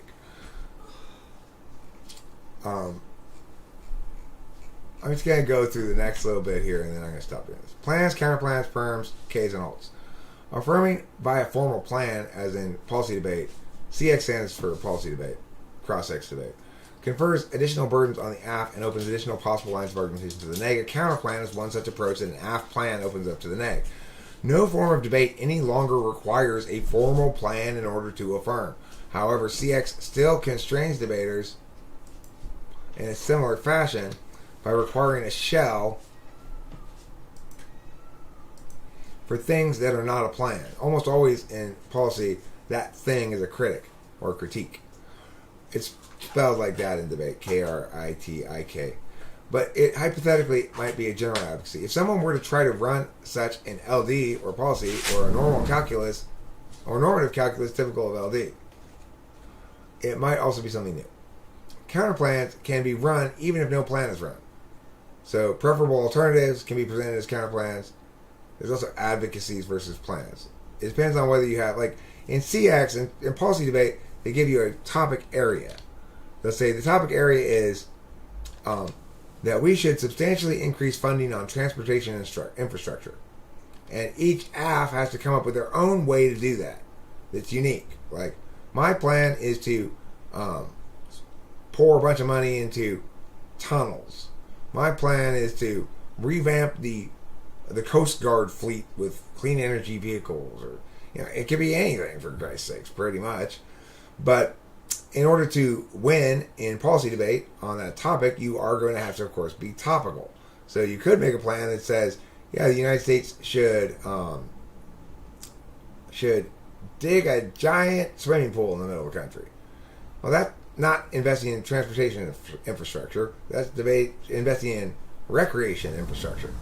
So that would be non-topical. And if the NEG were to successfully point that out and run topicality successfully, then they should win that round because their opponent actually is non-topical. Perms can be run on CPs or prefalts, which is to say, Tesla competitiveness or actual advocacy. There are various types of perms. So if I say, you say, no, we shouldn't spend money on free lunches for kids. We should spend money on adult education. Then I'll say perm to both. We can do your adult education. There's no reason why funding your adult education precludes us from funding my thing. They're not exclusive like that. Perms need to make a good counter plan. It has to be unpermable. So it has to run afoul of something in the resolution or the advocacy of the AF in CX that makes it unpermable. So, like, if I were to say, no, instead of eliminating all tax loopholes for oil companies, we should eliminate all taxes for oil companies to encourage economic prosperity. That would be unpermable. If the resolution is the United States ought to eliminate tax subsidies for oil manufacturers, and you're advocating not just don't eliminate tax subsidies, but maximize tax subsidies, then it's unpermable.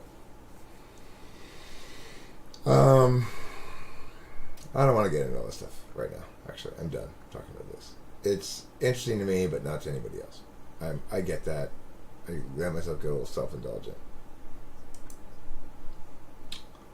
I'm a little self-indulgent when it comes to talking about debate.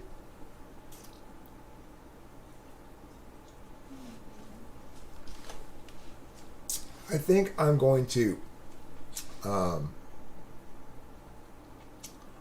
wrap up this stream now because I would like to not spend all day streaming, I guess. I've been here now for, it doesn't say how long I've been here for. I don't know why it doesn't say that, but it doesn't say. I guess I could look on the OBS software. Looks good. 3 hours and 41 minutes. Wow. Guys, I told you to tell me when we were at 2 hours. Nobody listened? I'm actually under 4 hours. That's good restraint. Alright. Goodbye, my loves. Goodbye. Today I want you all to make Valentine's Day cards for each other. Okay? That's a good idea. Thanks, Waldo. You're welcome to look at that document. I like chatting about debate. I like answering debate questions, too. Most people... One of the unfortunate things about being into debate is that nobody wants to think there's such a thing as an expert in debate. Everybody thinks that I argue just as well as anybody else, blah, blah, blah, blah. And they don't get it. It's rather complicated. Anywho, It's like arguing at the dinner table is so much different than arguing in debate. yeah, it's a little bit different. Yeah. Alright, so thank you all for being here, and have a great day, and I'm sure we will be back at some point later on with more live streaming. Until then, adieu.